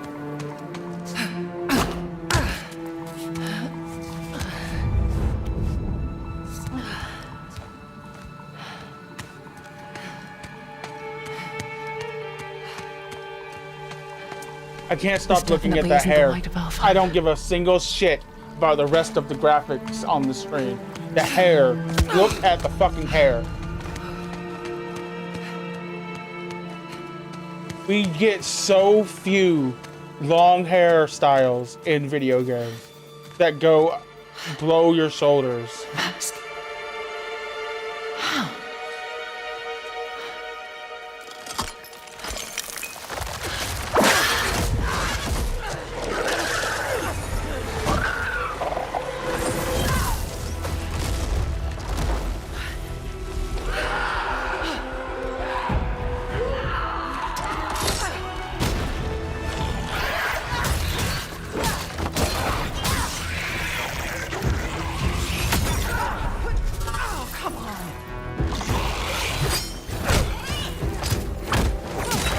Holy shit! Shouldn't have been that difficult.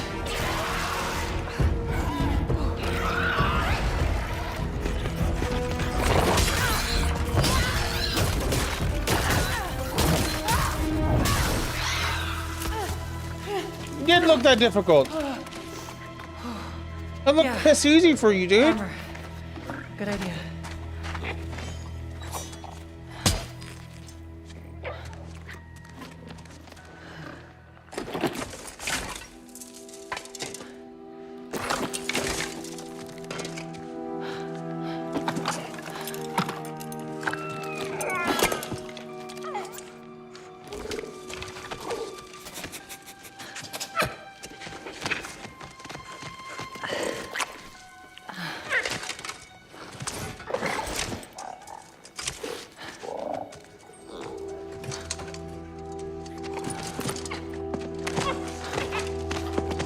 Now, how about a way out?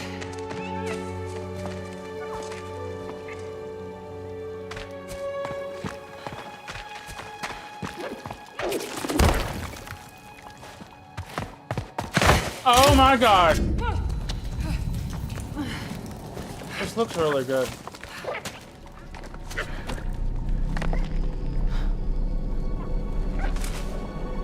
Guess I'll find my own way from here.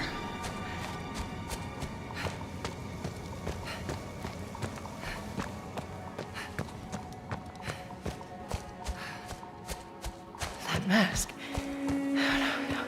No, it can't be. It's not possible.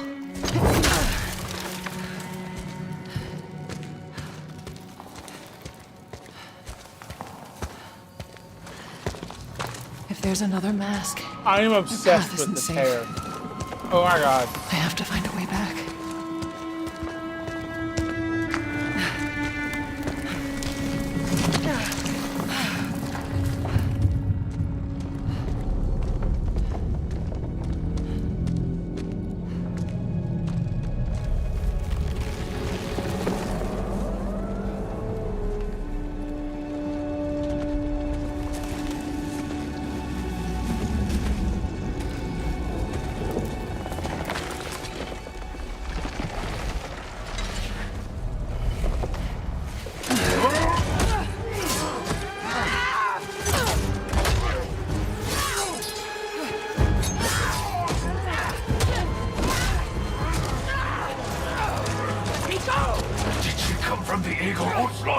Not the gates. The gateway is closed.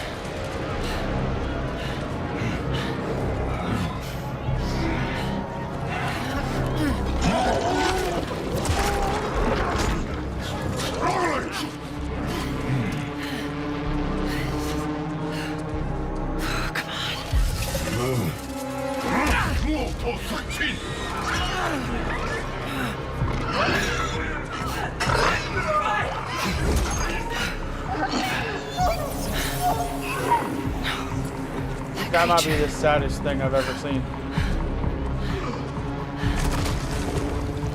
I take it back! They burned the dog! They're all gonna die! Let him go!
Howdy, partner.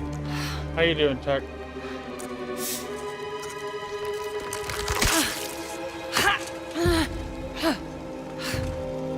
Another mask.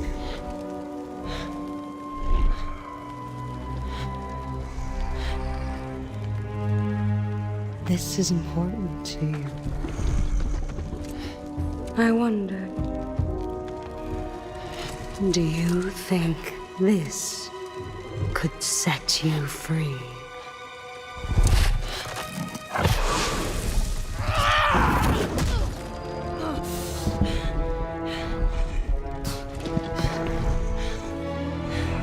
You touch me again, and I swear, I will kill you.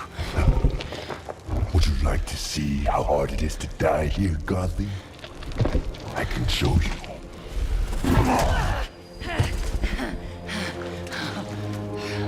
You can't keep me here.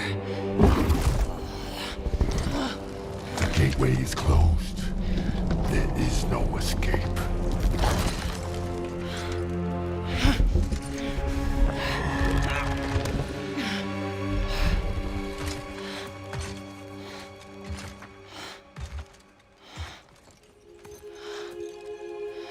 Resisting the truth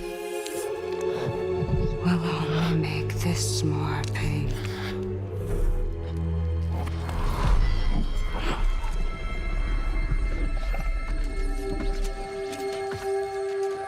How is everyone? I'm okay. Had a long day. No, Betsy. I will handle that problem. You deal with our new pet.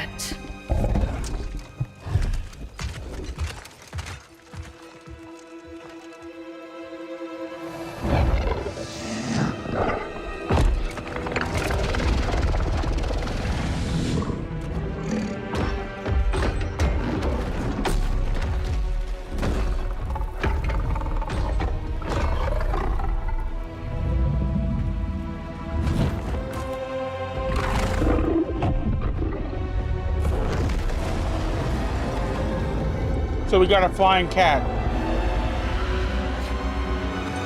It's pretty cool.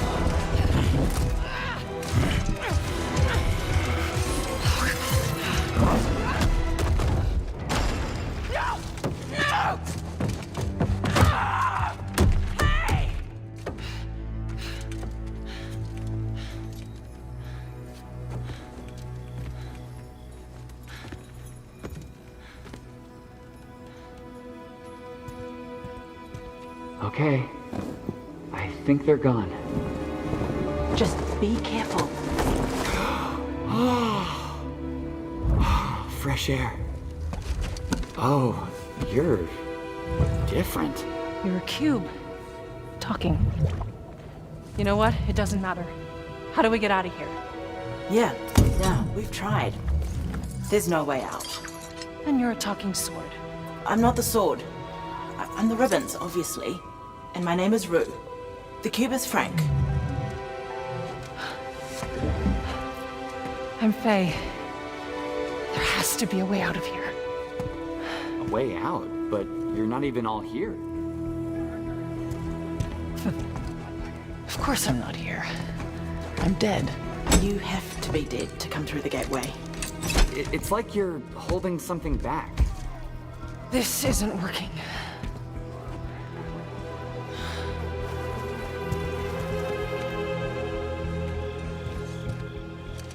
Where are we anyway? Afterlife of the gods? I call it the everyone. Huh. Afterlife of the gods. Great. So, under 90, damn. Not your boss, Frank. That cask. That's why you're trapped. Yeah. Wait, you made that big explosion happen, right? Could you do that again? My magic, it's wrong here. I feel wrong here. You want out, right? I think we all want that. We definitely do. Faye, you need to accept it. All of it. You're dead. How? How do I accept that? Simple. Focus. You're here. Be here.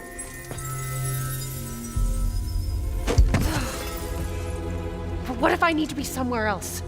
Then focus on what you do need.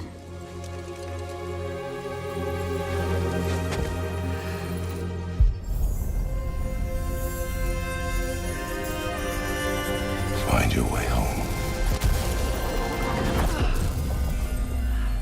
Hey, that's it.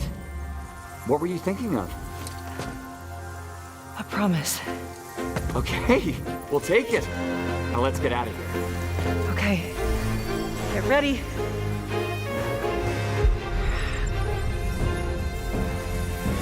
Wait! Not a good idea. Bad idea.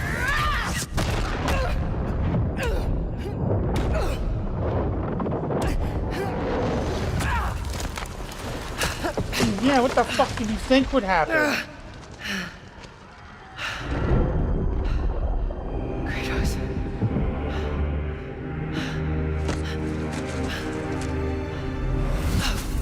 Kratos.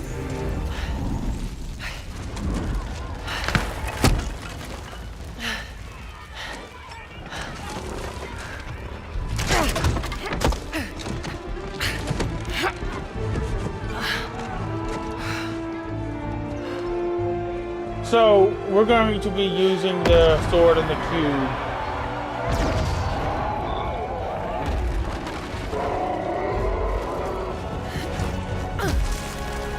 And magic.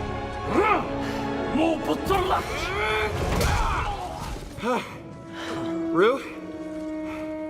I think you should give her the sword. How do I know I can trust her? I'll give it back. I promise. Okay. Take it.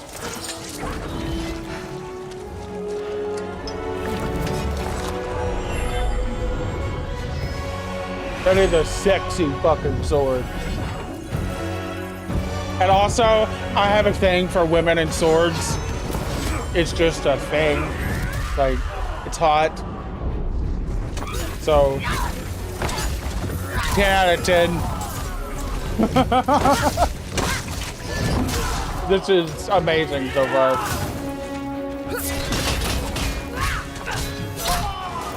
Wait! You need to get out of here! Not until I get you out. I don't need help! Here we go, coming up behind!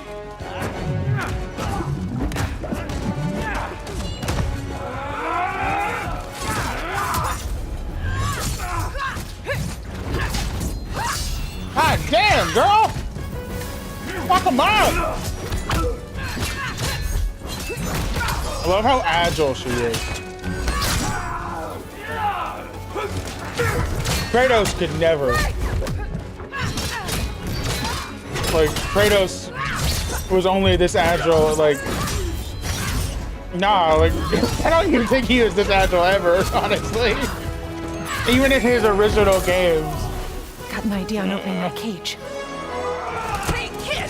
Get ready! Like, he was close, but she's moving very Come on! fluidity. No! I got a promise to keep. Fine. Both of those words. Lady, that sword, it's more than you think it is.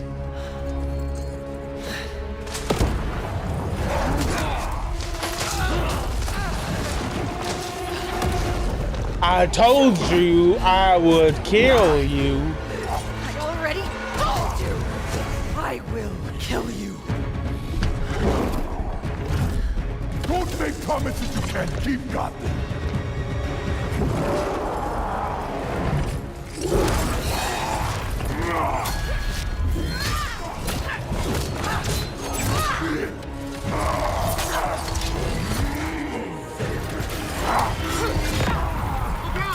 Try again! Faye, focus! Where? I will wrench you sweat by sweat! You don't know what you wield. What is it?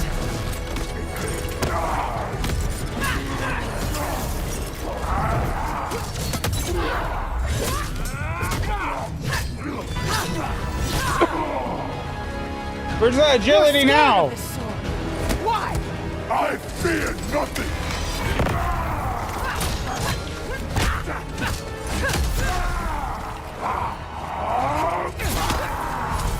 There you go.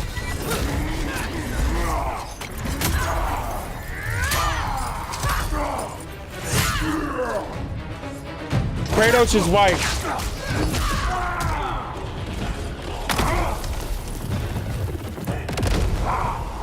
The Kratos' second dead wife. Just give up. One in the reboot dead wife. The reboot dead wife, not the one he killed.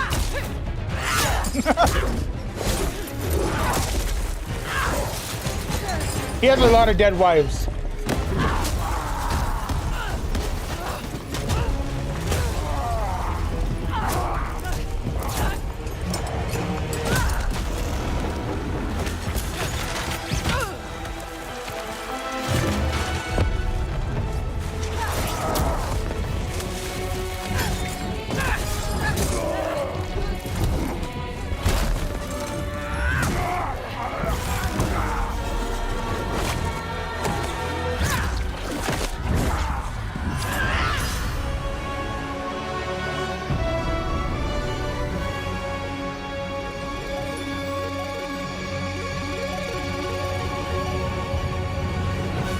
I'm down. I'm sure I'll enjoy that more than I enjoyed Ragnarok. I did not much care for Ragnarok, not gonna lie.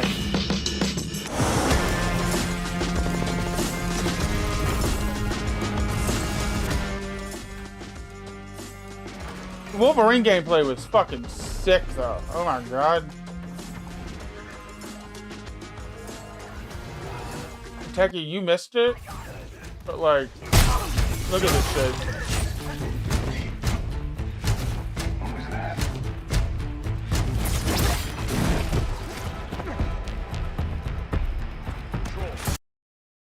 Up there! We need backup! Jean Grey.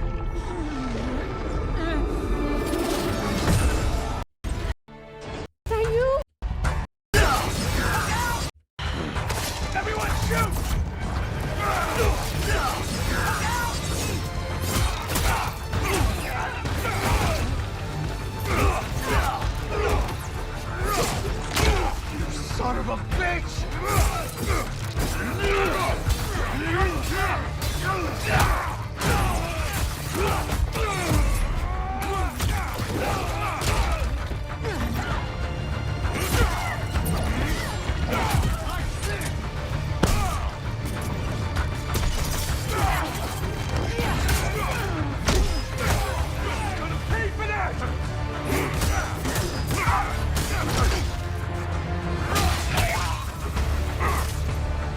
This looks sick.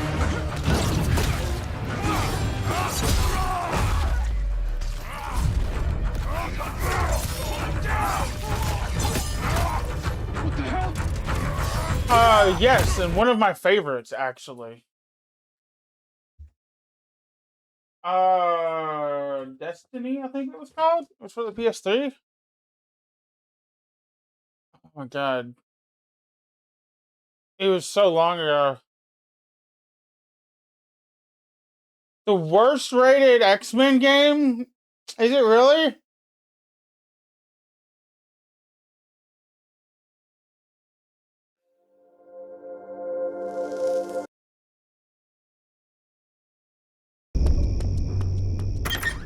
I hope Gambit's worth my time. I'm not too crazy about his goons. You could choose from a whole different set of powers.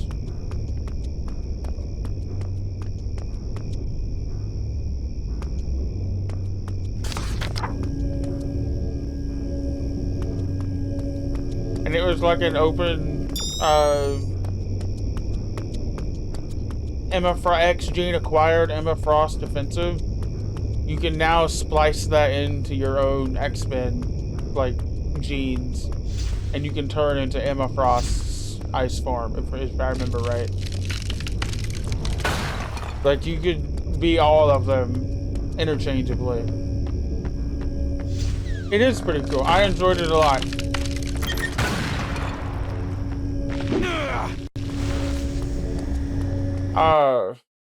It is kind of bare bones though, but it was also on the PS3.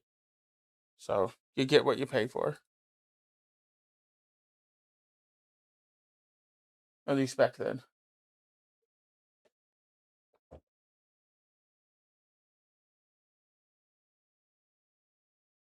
Okay, now I gotta fix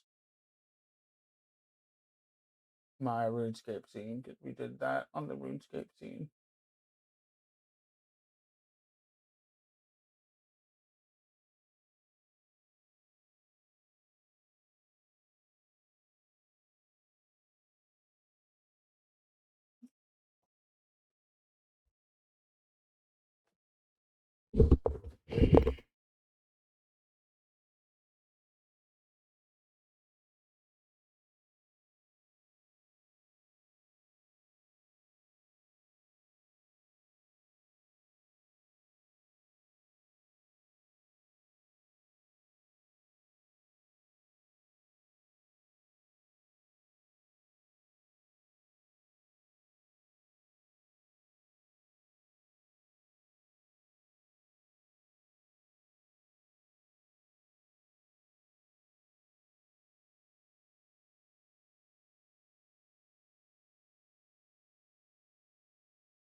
Ugh.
Okay, let's smoke.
Hey.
What are you trying to do?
John Wick and dog. And a gun glider.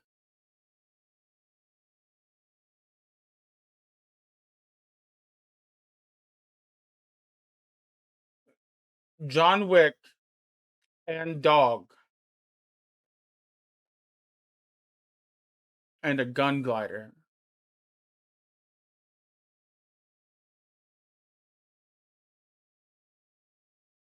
We're getting his dog.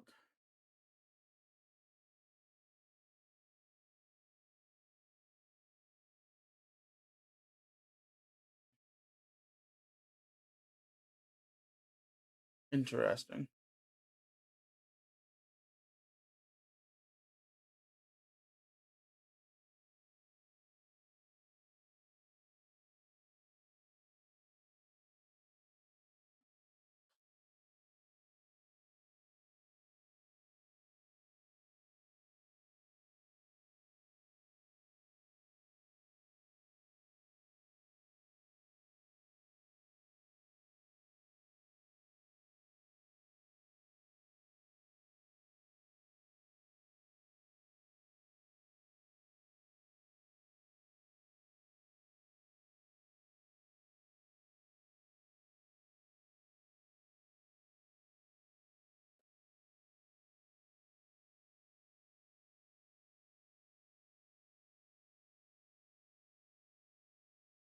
Time to feed kitties. When you come back, we'll smoke. I have a cat on me.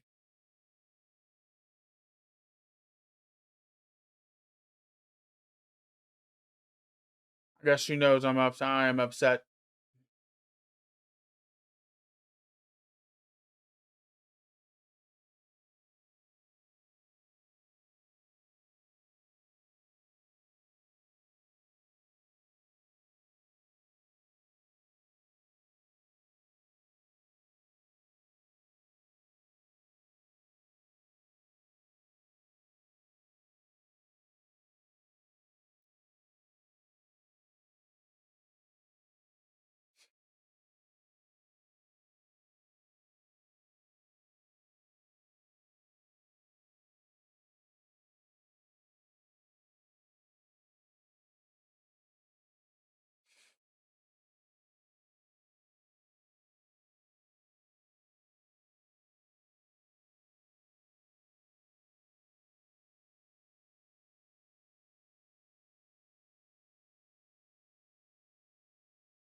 Philip J. Fry. I'm playing with fucking Fry. What?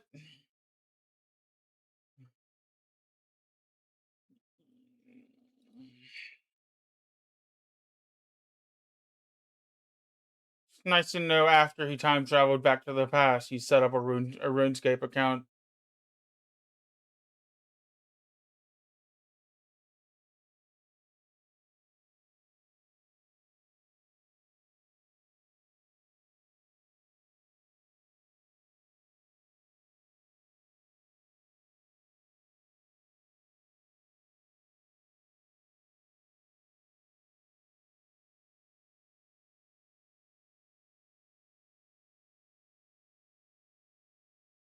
I looked at this guy's pet, and his name is Philip J. Fry. As in, like, the guy from fucking Supernatural. I mean, not Supernatural. Futurama. And then I investigated him. And, like, he has decent stats.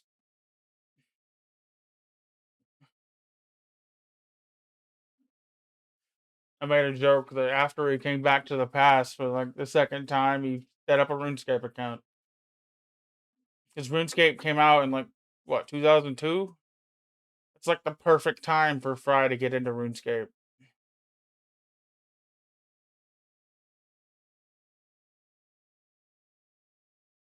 In universe, he totally could have done that. Gotta kill time somehow.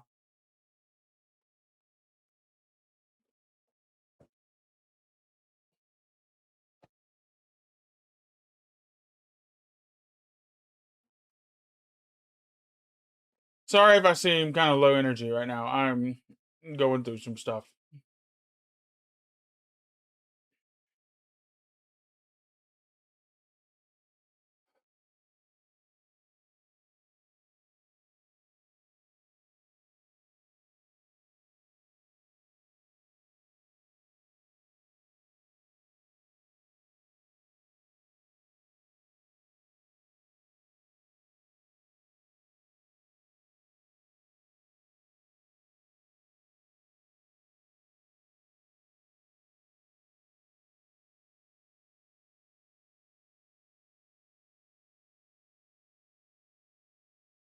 It don't hurt as bad as it used to.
Let me finish this bowl. I can pack a new one when she gets back.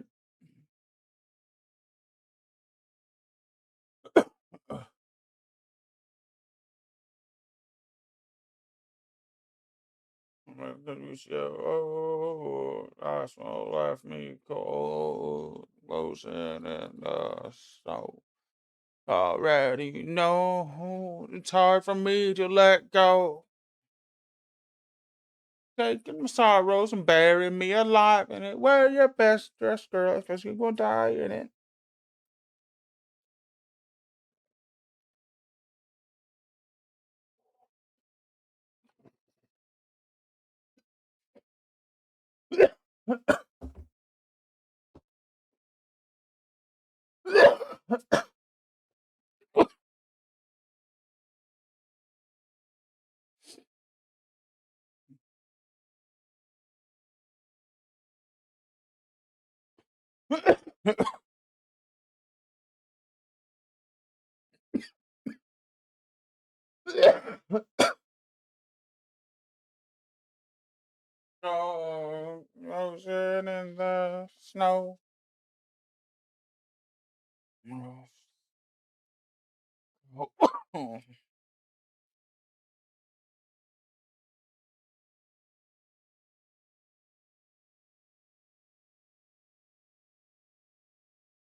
Today I learned, you press Alt, you can search the Grand Exchange.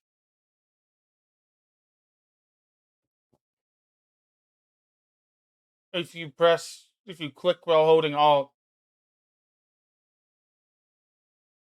Did not know that.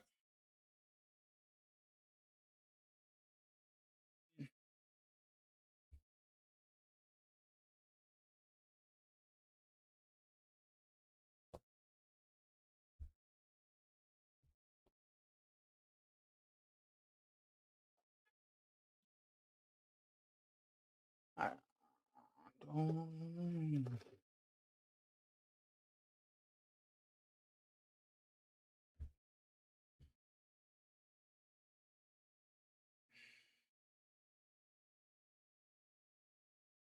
13272441.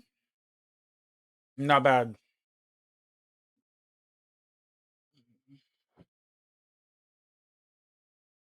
I've been getting a shit ton of gems at night when I've been watching Supernatural, etc.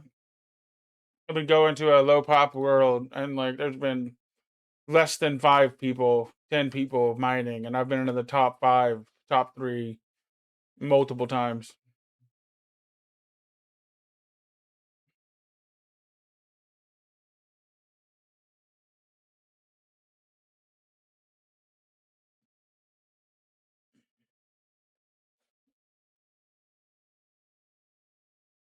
I don't even really give a fuck about the ping. I just go for low pop worlds. I'm definitely gonna hit 91 strength today as well. I'm gonna hit 6 million strength. Oh my god. That's crazy.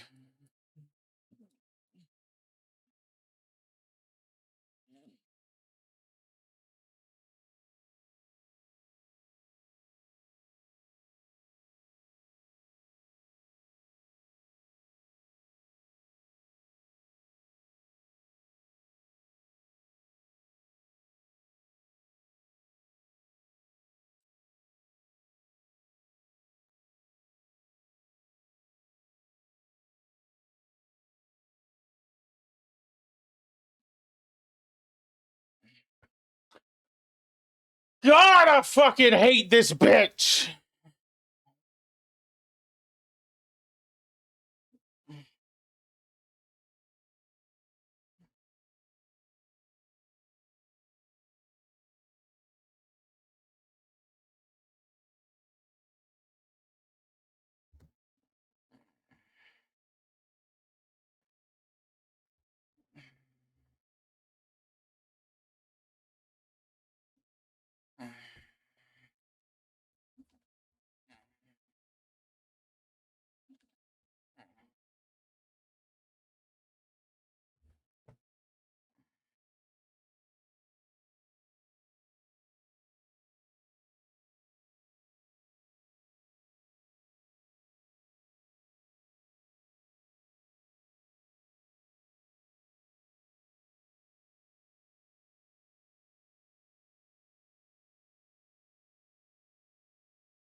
I cannot, for the fucking life of me, believe that I agree with Ted Cruz on something.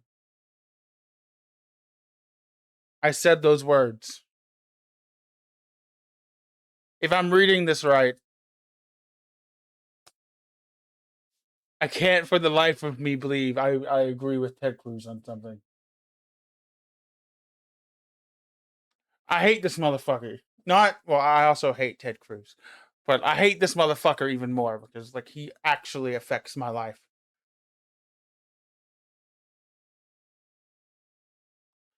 This guy actively affects my life. Fuck this piece of shit.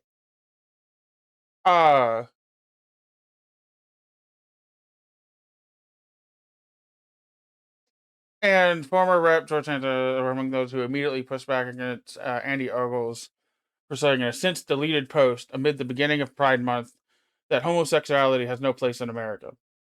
Fuck this piece of shit. I hate this piece of shit. I hope he has a very bad day. But scroll down and fucking, for some reason, fucking Ted Cruz is chiming in. Senator Ted Cruz, a staunch conservative who opposes same-sex marriage, told TMZ that for all of recorded history, homosexuals have been a part of humanity. You know, I've got to say, I'm libertarian by nature. I think the behavior of consenting adults is their business. I can't fucking believe I finally agree with something that comes out of this monster's mouth.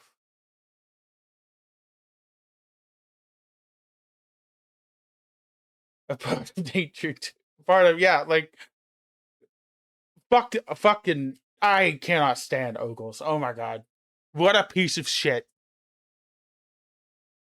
Actually, that's being too kind to him. A piece of shit at least has use as fucking fertilizer. I fucking hate Ogles. Oh my god, I fucking hate that motherfucker. Ugh.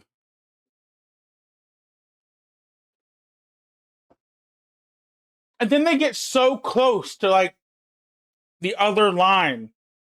I don't know, you might get... Fair enough. I never thought about that. Wood chipper for all. Wood chipper 2028.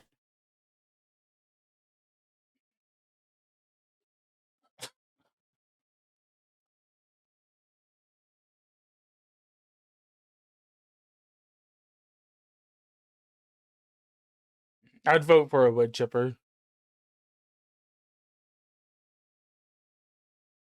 Sell some tickets to the viewing.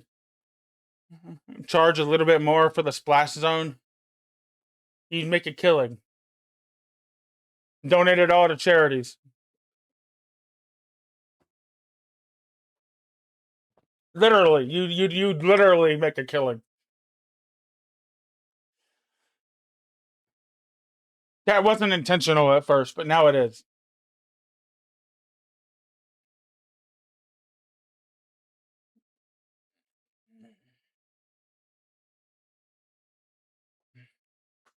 Fucking piece of shit.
Welcome back. I gotta pack a ball.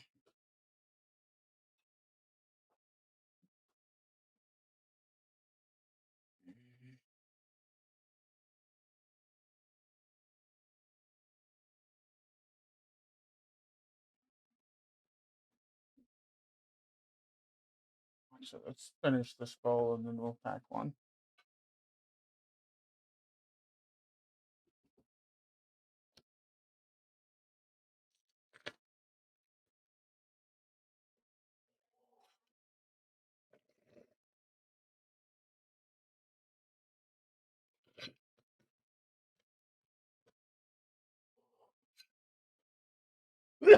Ah.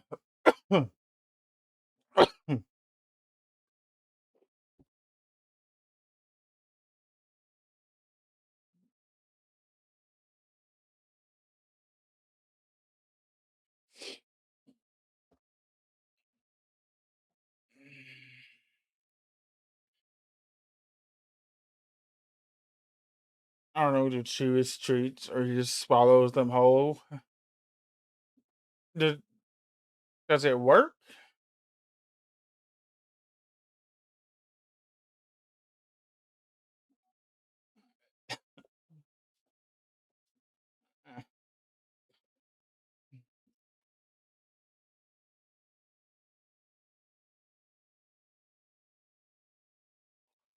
Still hostile, right?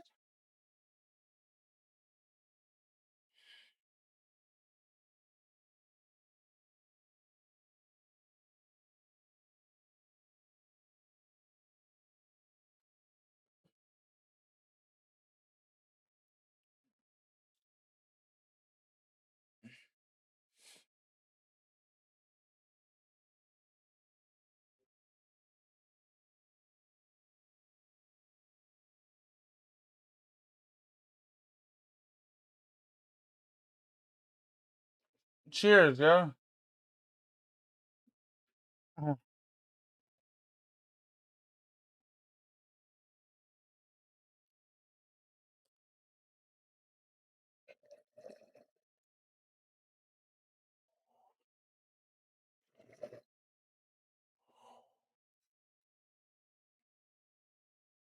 I'm wanted, dead or alive. Wanted.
Holy shit. Guys, the biggest Fallout 76 update ever just dropped. You know what they added? A confirmation window to the Atom Shop whenever you buy something. So you don't just buy random shit by accident. You have to say, yes, I would like to spend 2,000 atoms on this. Holy shit, that's huge. I'm not even fucking joking. That's actually huge.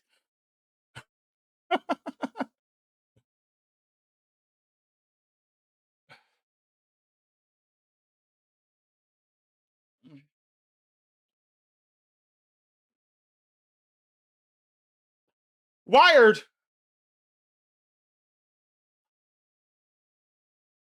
Oh my god, it's 24 minutes long and it's oh my god. What the fuck did you oh my god, you just sent me that. Yes. Yes, yes, yes, yes, yes. We'll watch that, sure. Like right now. Why not? If you're watching this because you actually want to make stuff, go make stuff. That's the only way to get better. I'm currently Tom making Scott. stuff. I've been making stuff for the internet for more than 25 years. Cool.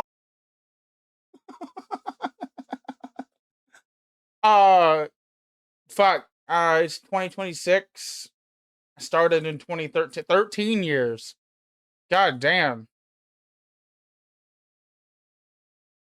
Jeez. I'm here today to answer questions from the internet. This is creator support. Colin asks, any tips on how to go viral so I can exit the workforce with everyone else? Firstly, you will not be exiting the workforce. Make stuff. Every single project that you make is a new roll of the dice, is a new chance to go viral. What you want is to steadily grow, to build up your skills over time, to make stuff and make stuff and make stuff. And then when you're in a position to make good stuff, then you want the number one, you want the viral hit, because then people can come in and go, oh, there's more stuff here. You can do that. Oh, and it's all good. That's what you actually want to do. You don't want to go viral yet. Make stuff. Angel of Lord asks, is upgrading your gear worth it? I'll answer that one. Your microphone and your lighting. Only stuff that fucking matters. Your camera doesn't matter as much. Your lighting matters more than anything. Your camera doesn't. Your microphone, if it's shit, no one's gonna stick around. If it's echoey and it's not set the gain right and all that other stuff, that matters more than anything. 100 fucking percent. That and lighting. Upgrading your microphone is worth it. That's the very first thing you should do when you've got some money coming in. Bad audio is really difficult. I know that everyone's got subtitles on now anyway. If you don't have subtitles on your videos, you absolutely should. I think it's 30% of my viewers, and I'm on YouTube, watch with subtitles. On mobile, it's going to be way higher. But if you have bad audio, immediately people are like, oh, I can't understand, I'm going to move on. And if you're on short form, you're gone in a second. Clear audio is vital. And the first thing you should do is get the microphone closer to your face. And the cheapest way to do that is to buy an off-the-shelf one that plugs in and just hold it in front of your face. Maybe you want to get a fancy wireless. I disagree with this, though. I personally don't like the trend of people literally holding a lapel microphone like this fucking close to their face. I can't stand that shit. It looks bad. It looks unprofessional, and it looks shoddy. Just, and I don't like it. That might be a hot take, and but I just don't like it. Starting out, whatever, but if you've been doing this for more than 6 months to a year, and you enjoy what you do, I don't know, man. That should be priority number one, is stop holding that fucking microphone. One later. Maybe you want to get a proper boom mic later or something like that. But the first thing you should do is upgrade your microphone. Any Lingonberry asks, do you think thumbnails matter as much as people say? 100%. Thumbnails on YouTube matter so much. The packaging of a video for whichever platform you're on matters so much. I hate that the packaging is important. Same. I would much rather be doing a just for shits and giggles. Let's look at my homepage.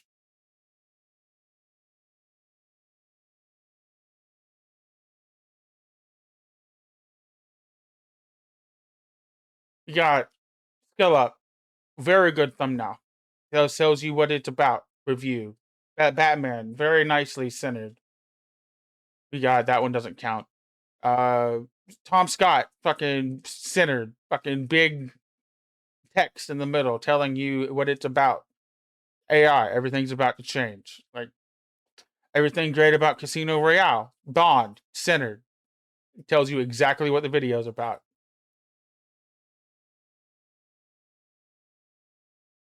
That's not a bad thumbnail either, honestly. It looks like a stream, not a video. Maybe. But Let me just keep scrolling down. Find one more good one. Josh's thumbnails are always a little weird. This is a good example for his content. Like, that thumbnail immediately catches your eye because you're like, what the fuck am I looking at? Did he really do that? And then you're like, okay, let's watch it and find out. Why is that?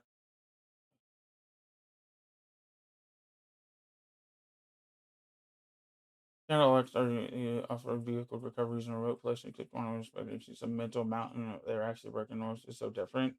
That's just lying to you. I agree. I don't watch that shit. If you lie to me in your thumbnail, I'm probably not gonna stick around either. That just is a really good way to get me to not trust you, and worst case scenario, never come back again.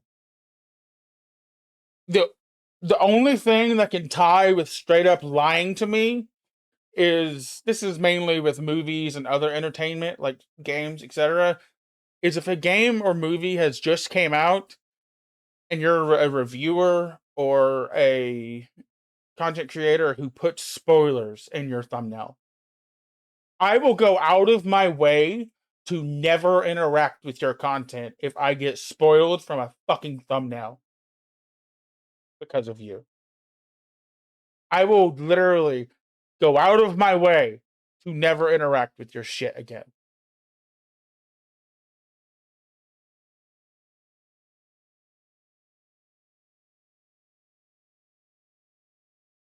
'90s television magazine show with a half-hour running length and 4 or 5 sections in there, and maybe the third section isn't something people would generally choose to watch, but they're already watching the show now. And I really dislike that every single thing has to be packaged like this, but time after time after time, it is proven that the thumbnail and the packaging is really important. That said, if your thumbnail is a lie, think about what audience that's going to attract. And man, I don't think I should be watching this because I already know most of this. I've been doing it for so long. Whether they actually are the audience you want. I'm kind of old school in this, that I think the thumbnail should be true. YouTube's AI... I hate that that's considered old school. Lie to me should not be new school. Lie to me should be discouraged. Lie to me should be shunned. Fuck that. Features in their studio will now generate new thumbnails for you. If you're a YouTube creator and you go to that little AI icon and you say, generate some thumbnails from a most recent video, it'll do it. Just as ideas, I don't think they actually want you to use them. As I record this, my most recent video, I was filming in a candy factory, a sweet shop, a rock shop for the British people. That's a pretty old There's video. some elements in there. There's some sugar being pulled out, like molten sugar flowing out of a cauldron. And there's me in there dressed up in factory gear. And what it generated was this giant cauldron with enormous amounts of bubbling candy coming out of it. And it generated this shot of me just kind of recoiling back from it in terror with an uncanny valley version of my face. And yeah, it's a very good thumbnail. It would have attracted people to the video if I'd have photographed myself for it, took it out the uncanny valley. But it's a lie. That didn't happen. That's okay for some audiences, I guess. I love you, Tom. I love you, Tom. Please never do that.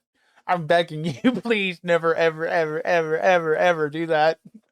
I make factual content, so I want it to be real. The kettle wasn't that big. I wasn't recoiling in fear. I was holding the camera. I wasn't in that shot. So yeah, I could have put that up, and a lot of my audience would have been angry at me, first for using generative AI, and second for lying. And a load of kids would have come along who aren't really going to like the video in the end. It's not who I'm pitching my video at. So sure, I could have got more views with it, but it wouldn't have been the people who the video was aimed at, and they wouldn't have stuck around. Yeah, so yes, thumbnails... His videos aren't aimed at fucking drooling, stupid-ass kids. They're aimed at nerds like me.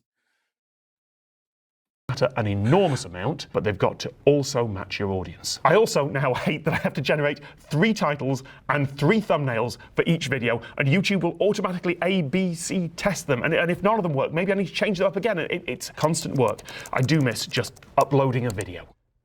Sarah Mann asks, how far in advance And that's why I'm mainly a streamer, is because I hate the production side of creating content like that. It just, I hate it so much. What do you want, old man? No, I will not come and do a mime show. Go fuck yourself. Do you plan content? Do you prefer to lock it down? It's not even that it's a lot of work. It's that it's work that is like opening a loot box. It's work that it probably won't even pay off. It's such a gamble that you could put hundreds of hours across hundreds of videos and thumbnails and descriptions and titles. In the last 13 years, I've probably released 2,000 videos, and I can think of maybe 100 of them that have actually went somewhere. And by somewhere, I mean like 1,000+ views. That's like, and that's probably a lot of hours of my life that I've just, understand? I'm much better at a live setting. I'm much better interacting with live. That's my niche. I know what I'm good at, and I know where I belong. Could I still make pre-recorded content? Yes. I just don't think I'm very good at it. I wouldn't say all that time was for nothing. I don't think it was for nothing. It just didn't have as big of a return as me streaming has. It has taught me a lot. But streaming has taught me more. Nothing is wasted as long as you learn something. Like, everything is a learning experience. It's just a better experience when you get something else besides knowledge. Most of the time. Down or be a bit flexible. It's going to be different. 13 fucking years is a long time. I turned 30 this year. I turned 30 in a month. Like, 13 years ago, I was 17. That's a long fucking time.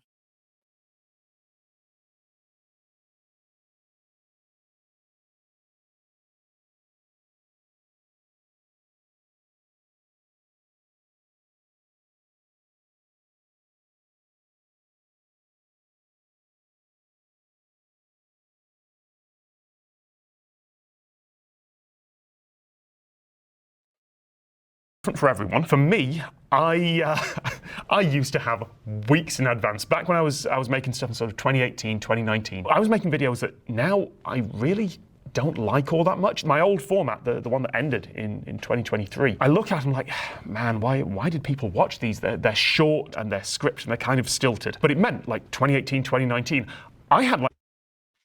I can answer that because you're very likable.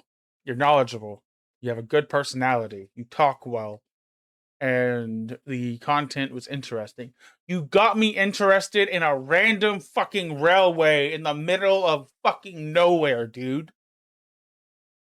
Me, the most distractible motherfucker in the world.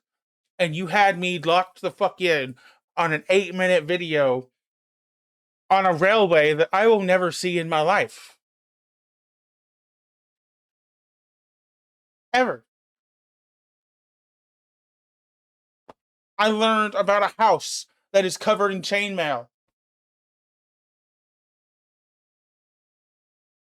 Absolutely. I normally don't care for short content. It's just not what I prefer. But like, I will literally watch Tom Scott do anything. Anything. I don't really care for podcasts, but I've thought about watching his podcasts. He just has the likable vibe. 8 weeks of videos in the buffer, already scheduled, ready to go. It was great. And then COVID hit, and I used up all that buffer, and it never really recovered. Like maybe I'd get up to 2 weeks, and that was always a bit nerve-wracking. For the new series, for the stuff I started in 2026, I recorded 41 videos in advance on a single 8-week road trip. And they're all longer, and I think they're the best things I've ever done, but 41? Good to know. We have a number. What are we at now? We're at like, I think 12. I think that means we have like 30 more. Also, I just hit 300 KC on this computer on the Crab. They are so good because they were able to be made as one continuous block. And I can put references in video 1 that will pay off in video 23 or 36. I love that shit. The flip side of that is that I can't be flexible. If it turns out that something I filmed months ago actually has a disaster, like touch wood, it's not going to happen, but I have to work out how am I going to deal with that? How am I going to change a video that already has references from months ago? Please try and have a buffer. Like if you want to avoid burnout, please try and have some buffer. A Quora user asks, what is a good traffic source? Okay, this is a little inside baseball, and the answer is, first of all, a good traffic source is going to differ for each creator, but generally, you want a good mix. YouTube's advice is to have 3 types of content: hub, hero, and help. Hub is your episodic, your regular content that is just going out, like that's building up the audience slowly over time so that when someone comes in and sees you, there's also a load of regular stuff there and they can watch that too. That is your hub. Then you've got your hero. That's the big splashy stuff that draws in people, that goes viral, that makes big waves, gets shared around, gets new audience in. And then you have your help. That's the stuff that people search for. They're looking for help on this thing now. They type in the keywords. Hey, I already knew that. I kind of do that. If I had to like piece out my content in a way that I do that, the fire cape video that I put out about a week or 2 ago would have been the hero. The hub would be my normal streams, and the help would be, I don't really know the last help video I put out, but like, I get the idea, and I basically do that. I just don't do it enough. In the keywords, and they find you there. If you have all 3 of those, you're going to get a mix of traffic sources, and that is hopefully what's going to propel you forward.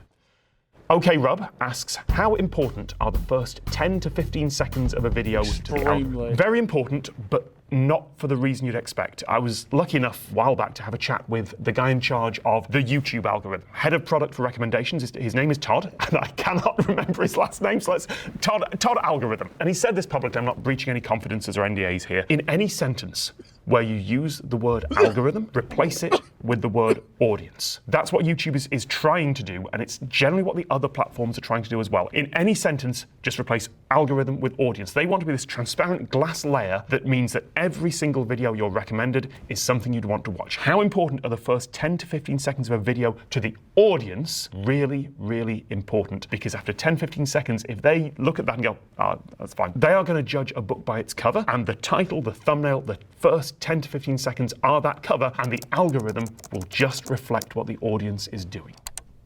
Ecstatic asks, what is a realistic amount of time to wait to know whether a video is going to take off or not? Depends on the platform. If it's for YouTube, you'll know pretty quickly. It's unusual for something to go slow for a while and then suddenly take off. If it's not taking off, you repackage it. You change the title, the thumbnail, you try again, you keep going. After a while, you go, okay, well, that was not a winner. That happens. For other platforms, the stories I've heard from people who use Instagram and TikTok and publish there, YouTube Shorts in particular, it's completely random. It's the whims of some black box algorithm, and it really feels like it's not reflecting the audience. It's just randomly sending down lightning bolts from on high and going, you shall now have views. I don't know, but that is absolutely how it is. It's completely random on the short side of things. Reels, TikTok, YouTube Shorts. I've had videos where I was expecting it to go off and it gets like 30 views. I've had videos where it's literally the stupidest shit, barely even content, and it gets 3,000 fucking views or more. Like, that's just a random number. But like, I don't get it. I don't think anyone understands the short. Actually understands the short form content algorithm, and I don't think anyone ever will. Honestly. For YouTube, you'll probably know in a couple of hours. Pokey asks, should my YouTube videos have an intro or is it just a waste of time? Depends on the intro. The best ever introductions were the ones from Top Gear. You know, tonight, so-and-so does this. So, if you're just setting up expectations, great, do it. Because one of the most powerful editing techniques, and you can see people do this if you know what you're looking for, is never conclude a question until the next one is set up. So at the start of the show, your intro, you set up expectation A and B. You resolve B, but before you do that, you set up C. Before you resolve C, you set up D. And then at the end, you resolve D and A. That is a really powerful technique if you're subtle about it. You can see so many YouTube videos that really go, oh, but you won't believe what happened when we did that. Like, be subtle, be subtle. On the other hand, if your introduction is YouTubers and subtlety, really? 10 seconds of 3D animation with dubstep over it in your channel name, drop it. You are not Prestige Television, and even Prestige Television has a skip intro button for a reason. A Reddit user asks, is clickbait in your title and thumbnail worth it? I would direct you to Veritasium's excellent video on this, where he describes it not as clickbait, but as curiosity bait. If you are lying in the title and thumbnail, absolutely not. It'll get you the views for a little while. They'll realize that you are a liar and they won't come back. But part of the game, part of getting your stuff out to the world is packaging it in the way that the medium requires. Back when DVRs and TiVo came along in the, I think, late 90s, that feels about right, the titles of shows got shorter and simpler. You ended up with things like Storage Wars and Ancient Aliens, in part, those titles, those short titles, rather than the more abstract titles that came before, because they needed to fit in the slot on a DVR guide. They needed to fit when you're clicking through on your television, on your channels, to just see 2 words, because that's all the room you've got. This is exactly the same thing. You have to package your content to fit the medium, just don't lie about it. Dan Advice asks, is it true that the more content you put out, the better for audience growth and retention? The more good content you put out, the better. If you're just sending out stuff and you don't care about it and no one cares about it, the audience isn't going to care about it either. What you want is something summed up by the word ikigai. Concept from Japanese, which is what you love, what you are good at, what the world needs, and what you can be paid for. The stuff that took off for me had all those 4 things. The format that I finally found, it was something that I was interested in and that I really did enjoy doing. It was something I'd like to think I was good at, that I could do. It was something that the world was interested in and watch, and it was something I could get paid for. Like, how many people are lucky enough to have all those 4 things? If you can find that, when you find that, put out as much of it as you can. If you're not interested in what you're putting out, if you're just doing it to tick a box, then I think the audience will notice.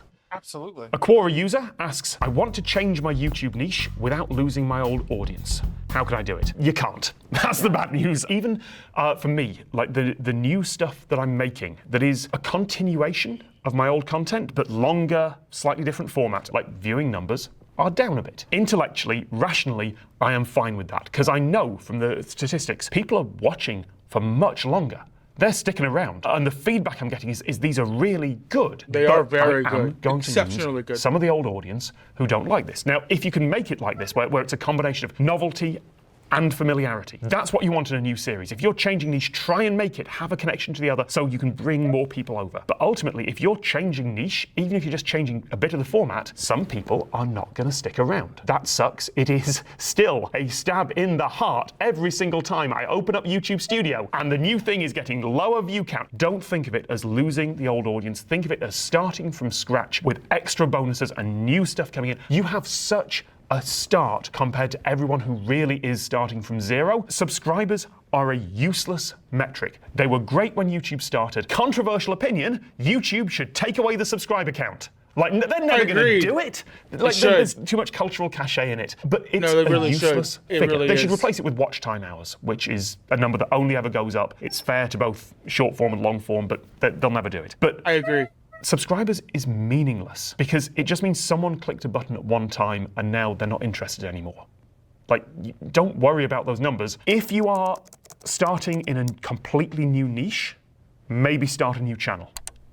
Puzzleheaded asks, what have you learned from brand deals? A brand deal these days for YouTube is one of those ads that is incorporated into the video. It's called a host read or a host read advert. For Instagram, it may be an entire short form video that is dedicated to a product. But what I've learned is that everyone draws the line of what is an acceptable brand deal, of what is selling out just below what they're doing. So for me, I take some brand deals. I will never take one from a gambling company. I will never take one from some mobile app that uses loot boxes and gacha mechanics, just kind of grab huge amounts of money through addiction mechanics.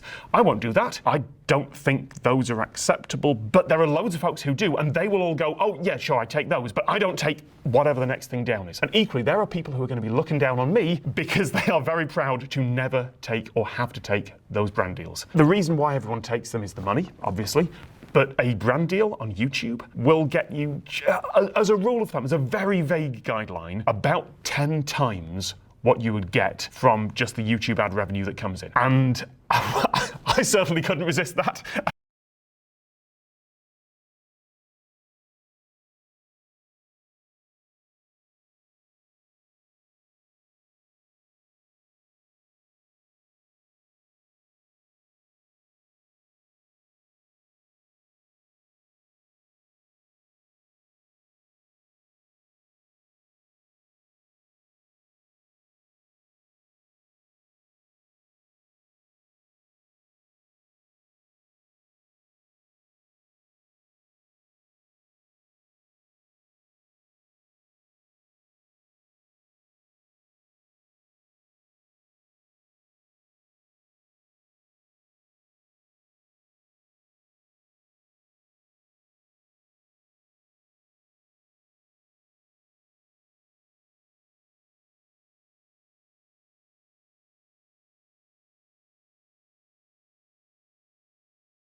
Howdy, partner.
Welcome back, everybody. Let's smoke.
Okay.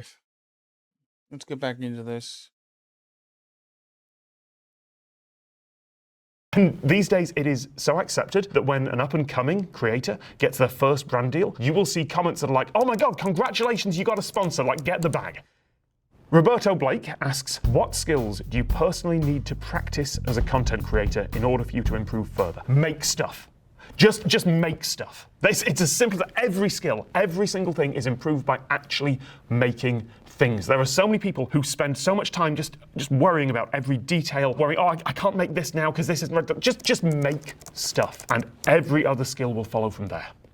I agree. Simply Here For Now asks, what more can I do to push my content out to the algorithm, or do I just have to wait? What more can you do to push your content out to the audience, other than repackaging it, trying different titles and things like that? I mean, don't spam people. Don't go wildly and post it, because that's a way to get people really angry at you. But it is, like many things, about who you know, not what you know. If you can collaborate with people, even if that's not in person, even if that's not actually on video, if you can make those connections to other people, then that's more powerful than anything else. There is the method of doing a forced collaboration where you just take someone else's content and make a video. Like the number of people who make a video about Mr. Beast, because that will get Mr. Beast's fans to click on their video. Cool. Are they going to be interested in your video, or are they going to be interested in just something about the person they like? They're not going to come back. All you've done is taken a little bit of someone else's audience who are then not going to like what you do next.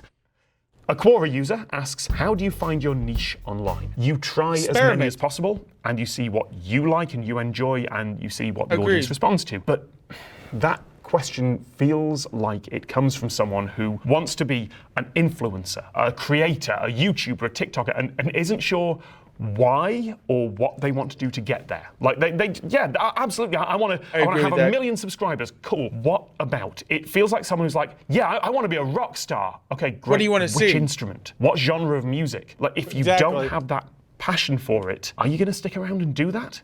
So try a lot of niches, try a lot of different things, try a lot of different instruments, and see which one works for you. Beneficial List asks, how do you deal with burnout when your heart is tired but you don't want to give up? I'm not a therapist. I wish I knew. If you are just starting out, or if you don't have many subscribers, you've been trying this for a long time and you're burned out and it's not working, maybe you stop. Maybe you do try something else. If it is your job, and you have this schedule, and that's something I'll talk about later, like if you have this schedule that you have to hit for a certain amount of time, you suck it up and you do it, because it's your job. It's your job. And you figure out a way to make it more sustainable as you go. I will note that this is from a subreddit that is not advice for YouTube, it's advice for Fansly, which is an adult platform. I know folks who make content for platforms like that, and burnout is so difficult there because it is, by necessity, intimate. Agreed. But even if you're making stuff for YouTube and for Instagram or for anything that involves you as a person, the more you tear off pieces of your soul, the more you throw memories and personal stuff into the fire of the engine, the more you do that, often the better the audience responds. And there are only so many pieces of your soul and so many memories that you can fuel the engine with. And if you can avoid becoming personal, if you can do this and still maintain a wall between you and the audience. Even if it's a glass wall, even if there's just something there, that's going to help a lot. Dr. Mothman asks, how do I be a creator without being a people pleaser? Bad news, you have to be. Sorry, I met someone the other day who kind of plays the heel online, like lovely in person, but is kind of abrasive and aggressive with a personality, like actively seems to dislike the audience. But the audience like that, and he plays this character like a wrestling heel. He's just the bad guy. But that's still pleasing the audience. Now, how close you bring the audience is a choice. I've always said I want viewers, not fans. I don't want people to be attached to me. I want people to be attached to the things I'm making and to come back and enjoy that. So you can put a bit of a wall in there, but ultimately part of the job is pleasing the audience, and there's no way around that. Lonely Lupine asks, are attention spans shortening, or have short attention spans been hidden before? I think we are getting used to taking in more data and more information faster. I'm now at the point where I'm watching most stuff that isn't like comedy or drama or something like that at 2 times speed. If it's scripted, I'm up to 3 times speed. If it's scripted and they talk slow, I might even get up to 4 times speed if it's just someone reading a monologue. I can't do that. Oh my god, I can't do that. That fucks with my head. I can't even handle 2 times speed. 1.5 even. Like, just for shits and giggles.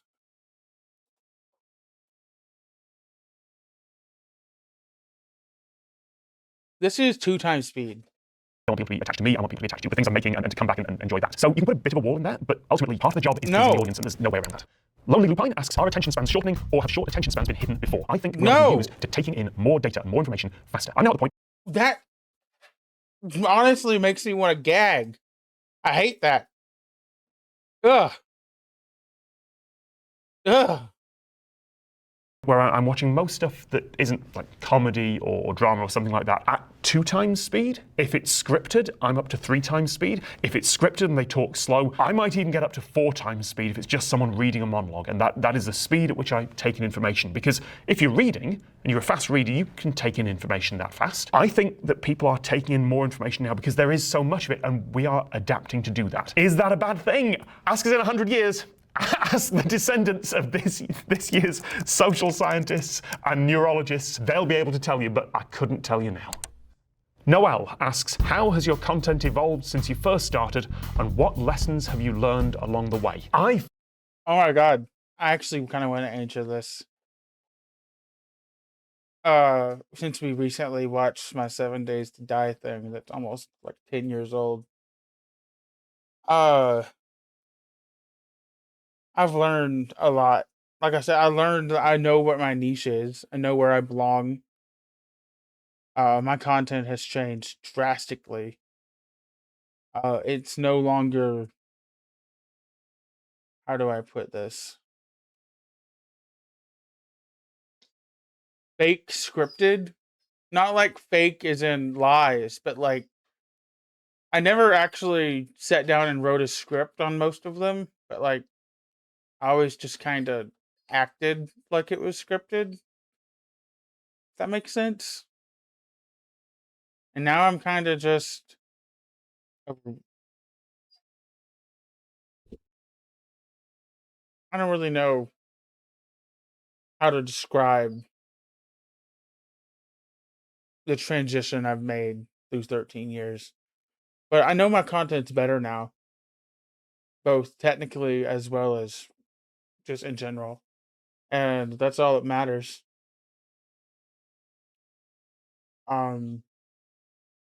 I found my niche. I know where I belong.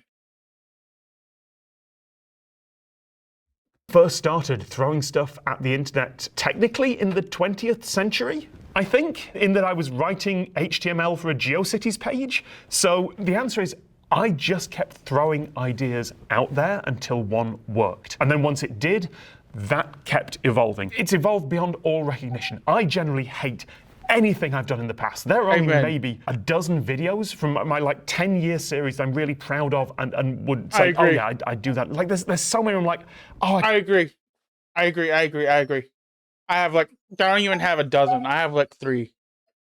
And one of them is the Kingdom Hearts trailer that I made. I love that shit. I'd still go back and rewatch that today.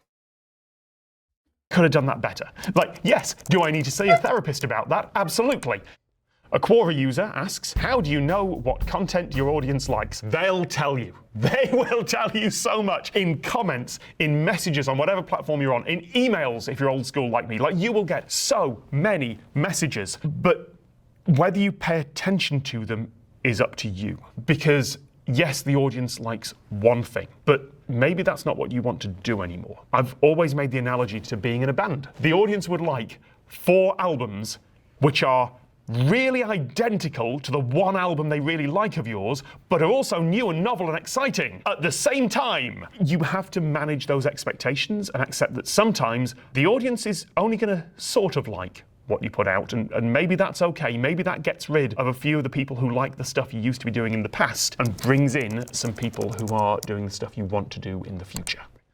Trust Nobody asks, is the idea of being a full-time content creator over-glamorized and financially reckless? For some people, yes. I met someone a few weeks ago, and apologies if you're watching this, who has just got 5,000 TikTok followers, and they were thinking of quitting their job and doing it full-time. I tried to suggest politely, because it was just someone I just met, that maybe that wasn't a good idea. I will say that explicitly now in the hope that they're not watching this, and it doesn't sound quite so rude. Don't do that. That's a really bad idea. Ideally, you have a jumping off point. I was very, very lucky when I started that when my channel finally, after 15 years of throwing stuff at the internet, something finally worked. I had kind of, oh, okay, this might be working, this might be going up the hill. That happened at about the time when I had a bit of savings, and the place I was working at, there were some red flags. It was time to leave. So I was lucky enough, and that was luck, to be in a position where I could jump ship when I needed to. Bear in mind that I had that because I had a bit of savings, I had a bit of time. There are so many people out there who don't have that luck, or they're holding down 3 jobs and they have 2 kids. If you have spare time, you are in such a better position. If you have spare time and spare money, congratulations, you've already won the jackpot. It is financially reckless to jump out of a job that you need because they're... That is why I do believe one day I'll be able to do this like bigger. It's already my job, but like I have the spare time, I have a little bit of spare money, but like I got time out my ass. I have time literally falling out of my ass. It's literally just a time sink. It is a huge privilege, and I try to use that in a way that is good. Savings, I had a bit of time. There are so many people out there who don't have that luck, or they're holding down 3 jobs and they have 2 kids. If you have spare time, you are in such a better position. If you have spare time and spare money, congratulations, you've already won the jackpot. It is financially reckless to jump out of a job that you need because there might be something coming in future. That is massively unfair, but unfortunately, capitalism. Bella. And to add on to that, as like a little, what if I have this big sponsorship or a recurring sponsorship, etc. Stream Elements is where I normally get my sponsors, etc. from. They have not paid me for my last one yet. Because they have been going through some bad stuff this last month. And that has caused them to not pay me yet. So that could always just disappear. Also, like, don't ever like quit your job unless you are 100% sure with like 6+ months of advanced bookkeeping. Like, and even then, it could disappear like that instantly. Instantly. Lily asks, how much time do you spend now on content creation? All of it. Too much. All of Everyone's answer to that is too much. Never have a hobby that turns into a job. You know, find a job you love and you'll spend your entire life doing it. It's infuriating. I'm still working full time on this Because of course, because I can do, because I'm passionate about it and I want to make it work. If you can get work-life balance, please do. Tell me how to do it. Amen, and share it with me. Asks, what happens to influencers and content creators once they are no longer at their peak or become less relevant? Which I will note is from the subreddit LA Influencer Snark. So I get the feeling there's a bit of cynicism behind this question. The answer is the same as for a TV presenter or a band or anything like that. If they had a couple of hits and then nothing else, they'll get a nice little trail of royalties in, maybe money from old views and things like that. But probably not much else. They'll go and find a job somewhere else. And maybe, if they're lucky, they'll have an audience that remember them. Michael Underwood is a kids' TV presenter who I was slightly too late for him. I think he was presenting shows when I was sort of in college. He's had some shows, kids remember him, but he's a teacher now. And he's on TikTok recently, just answering questions from folks who are now like in their 20s and 30s going, oh yeah, I remember you off the TV. How's it going? And he's really happy. He's teaching kids. He's reaching an audience. And occasionally he'll pop on TikTok and say, oh yeah, I know you. Oh yeah, I remember him. Oh yeah, I remember you. I've got good memories of you. Thanks for making my childhood better. What a wonderful thing to have. Again, like starting from zero, don't frame it as a loss. You have this gift, this bonus, you have this chapter in your life that was wonderful and you still hopefully have good memories of and get good things from. Pop culture is ephemeral. Relevancy is ephemeral. There is always a peak and there is always a come down after, and the come down sucks. But what a joy to be able to say, I did that, and there are still some good ripple effects that come from it. That is all the questions for today. Hope you learned something. Please go watch my videos as well. That's why I'm here. I watch every single one of them, Tom. Hell, I pay for fucking Nebula because of you.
Another hour and I have 91 strength.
Ooh,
Tears of Gothics.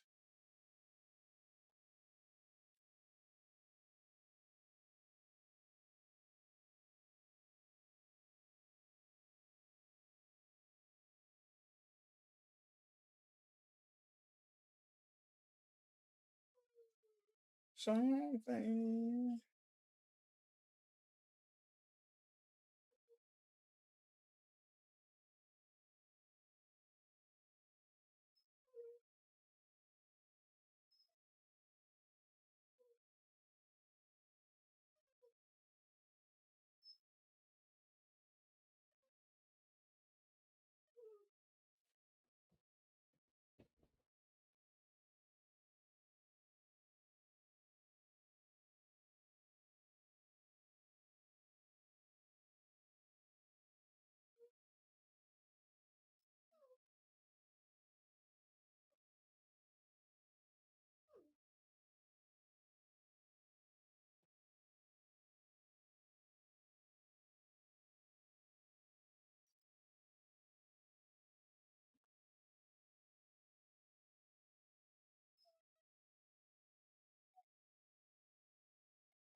Day 42.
Hey, what's up, Sway?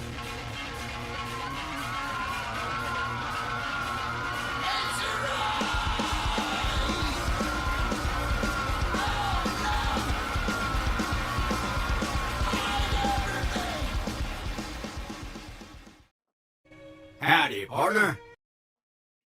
How you doing?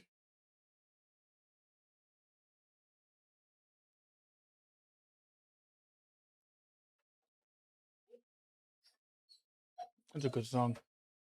Let's smoke. Cheers, everybody. I am having a pretty shit day, but I'm doing some RuneScape, so my day's getting better.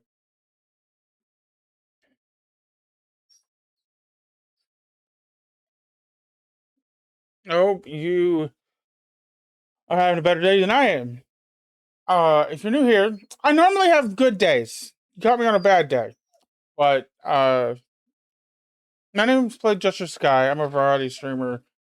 I smoke a shit ton of weed. I play a variety of different games. I'm currently playing The Witcher 3, and training strength on RuneScape at the Crab to prepare for the Grandmaster Vampire quest at the end of the month. Earlier this week, we beat Monkey Madness 2. About a month and a half ago, we beat Song of the Elves. Maybe 2 months now, I don't remember. I got my second ever fire cape yesterday. I gambled the first one to get my friend a bond where he could play for a week or two. I have not done any of CG yet, no. Not even a single time. But it is on my list. I've done a few. Volcano. I'm not entirely sure how many though. Let me look. I'm curious. Damn, I'm 6 out of 6 because I bought mine. What's it like? I've done 101 Volcano.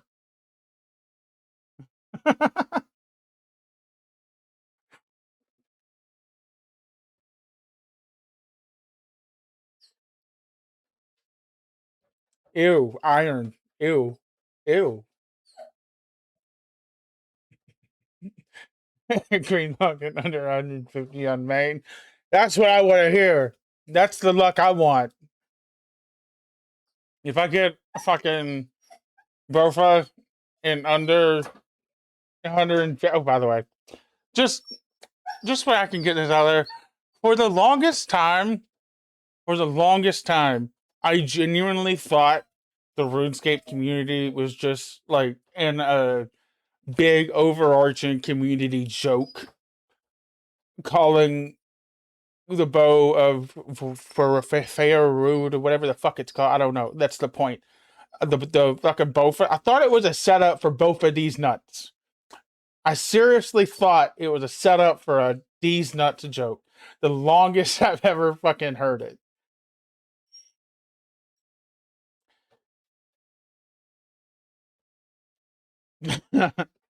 What the fuck is that?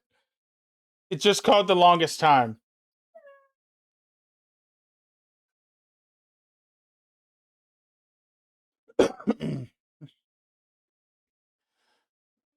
Ooh, gems.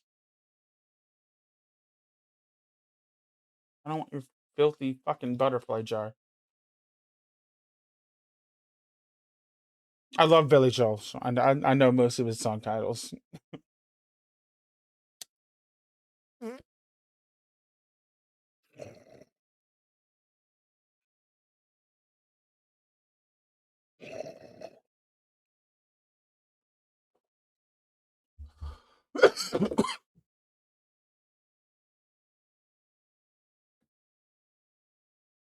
Lay your weary head to rest. Don't you cry no more.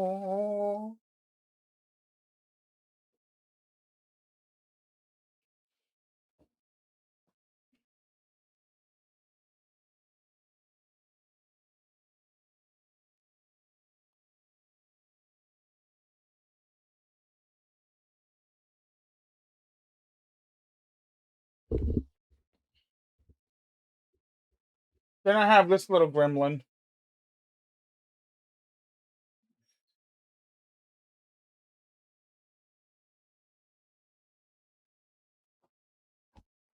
I don't want you on me right now.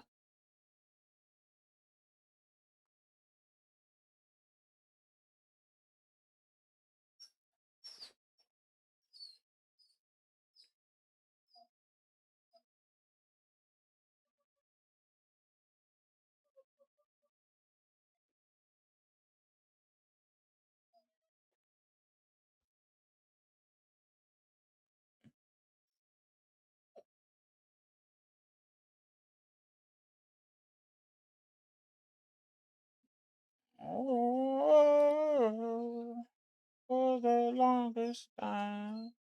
Whoa, for the longest time.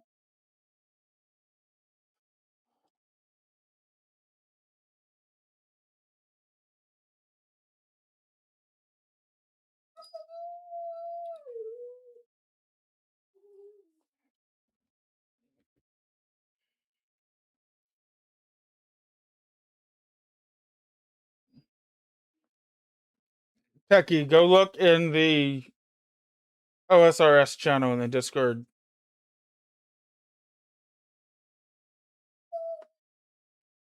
You should turn on a VPN and set it to America.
That's the first thing that came to my head.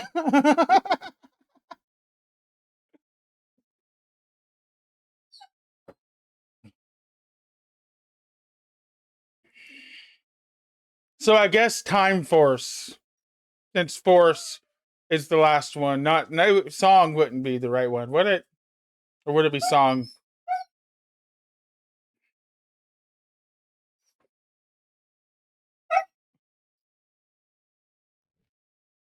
Song, I guess. Birthday Song by 2 Chains. No, that would be Birthday. Never mind. I got it backward. Yes. Sorry.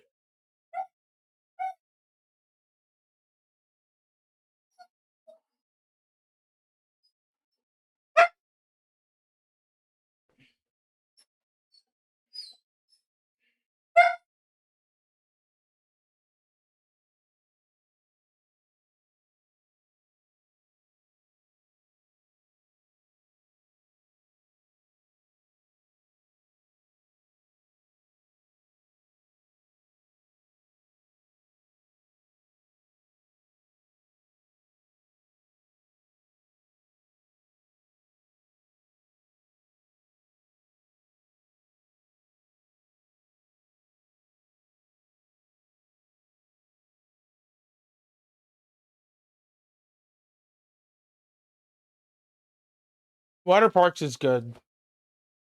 Lydia introduced me to them, actually.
I agree.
On the 2 one, I literally just SR2.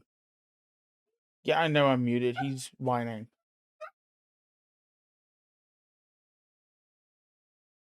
And I don't actually want to listen to this. This is a cover. If I'm going to listen to it, I want to listen to the real version.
I like the artist I did. Or at least the name of the artist. Dragon Forest after we had Forest. Yeah, like exactly.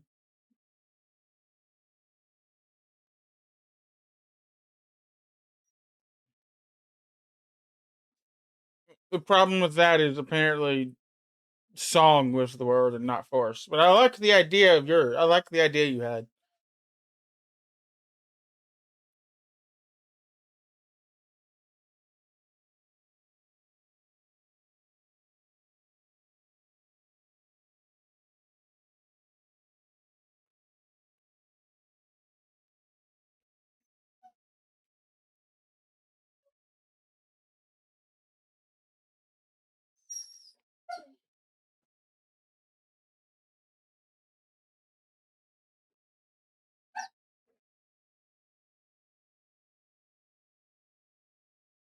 Lydia showed me this song. It's really good.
Crimson Desert Dev says it's going to improve the game's story to make it more engaging as part of significant changes coming soon.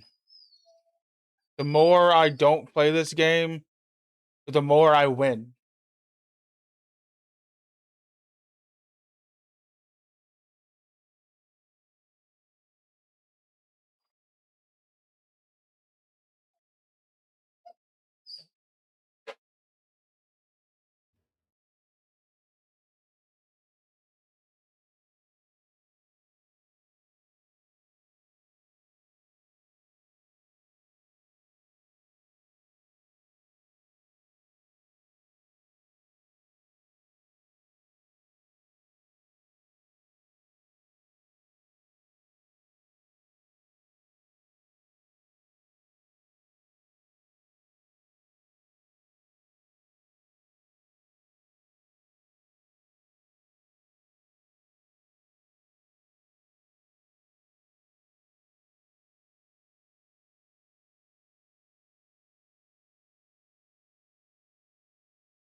Are you gonna start laying there now?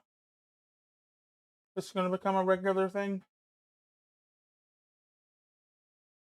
I wouldn't mind. I like that.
Mixed.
Okay, I think I should be done. It's 4:20 somewhere. Cheers, yo. Let's smoke. Yeah, I think I'm done.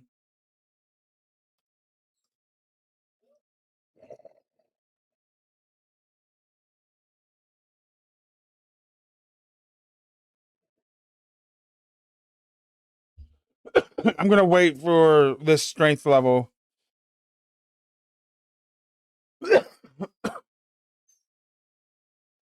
I'm at 97, and I need 12,000 experience. So we're gonna wait 10 more minutes, and then we're gonna start up. Or right out. I need to go plug my phone in. So I'll be right back.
Do you all want to watch a movie or something?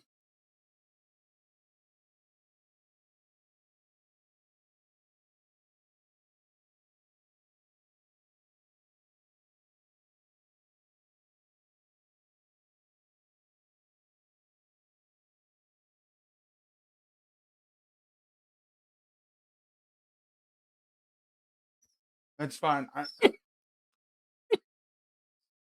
I just can't keep streaming with that going on.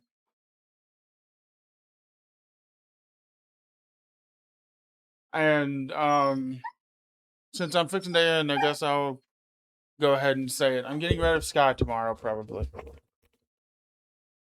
Um, we're just not right for each other. He deserves better, and so do I. Um,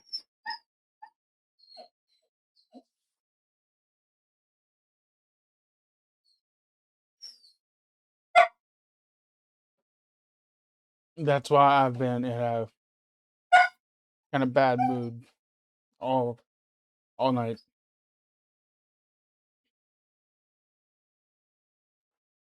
Um,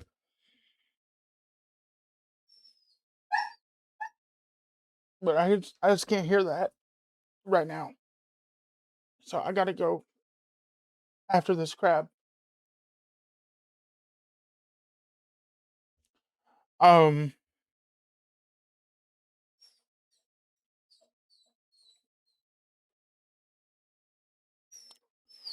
I don't think I'm gonna get another dog for a while.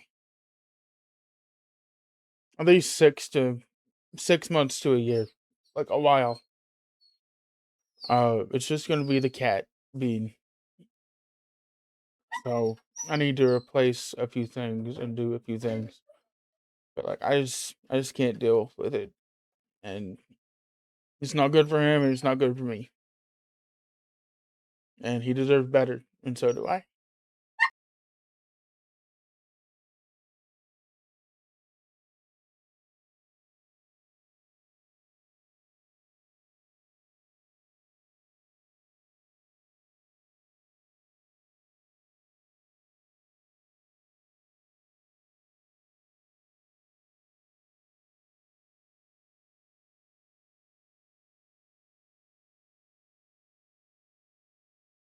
It's not just the noise, but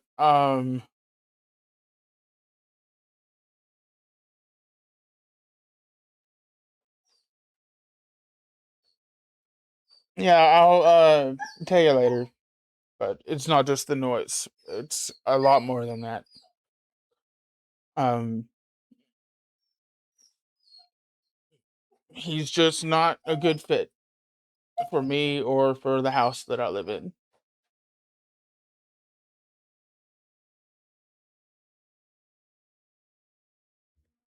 I still very much love him though. He's still a good dog.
Yeah, it definitely has a sick sense of timing, doesn't it?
change the subject and the mood for a minute. Something that I just thought of. That God of War trailer. If she's in the afterlife, is that what are the chances that we see Zeus and she has to like deal with her in-laws? Like Kratos' dad. Because she's in a place where gods go after they die. That'd be funny. And really good.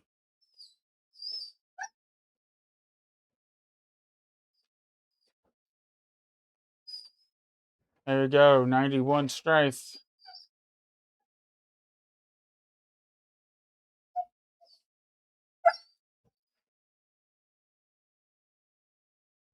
Let's go.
Cheers, yo. I'm gonna pack a bowl and then we're gonna raid out.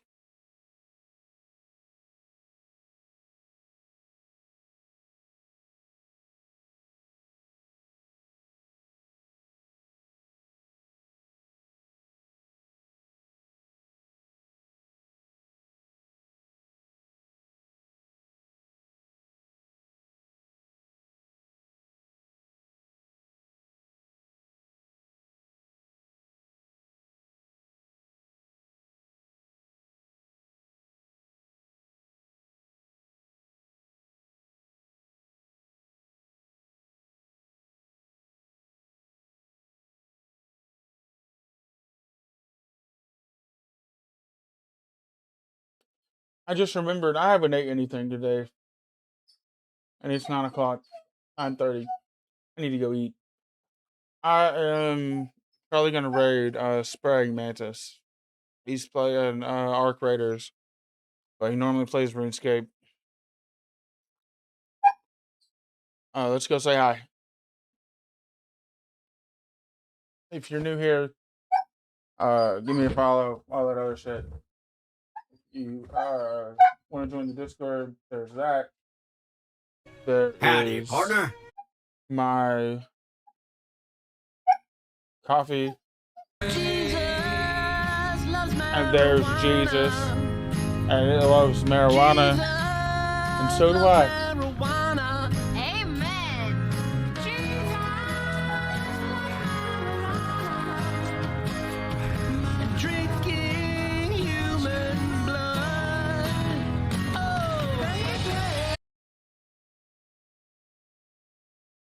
Amen. I will see y'all later. I hope y'all have a good night. I will be back tomorrow at some point. Bye-bye.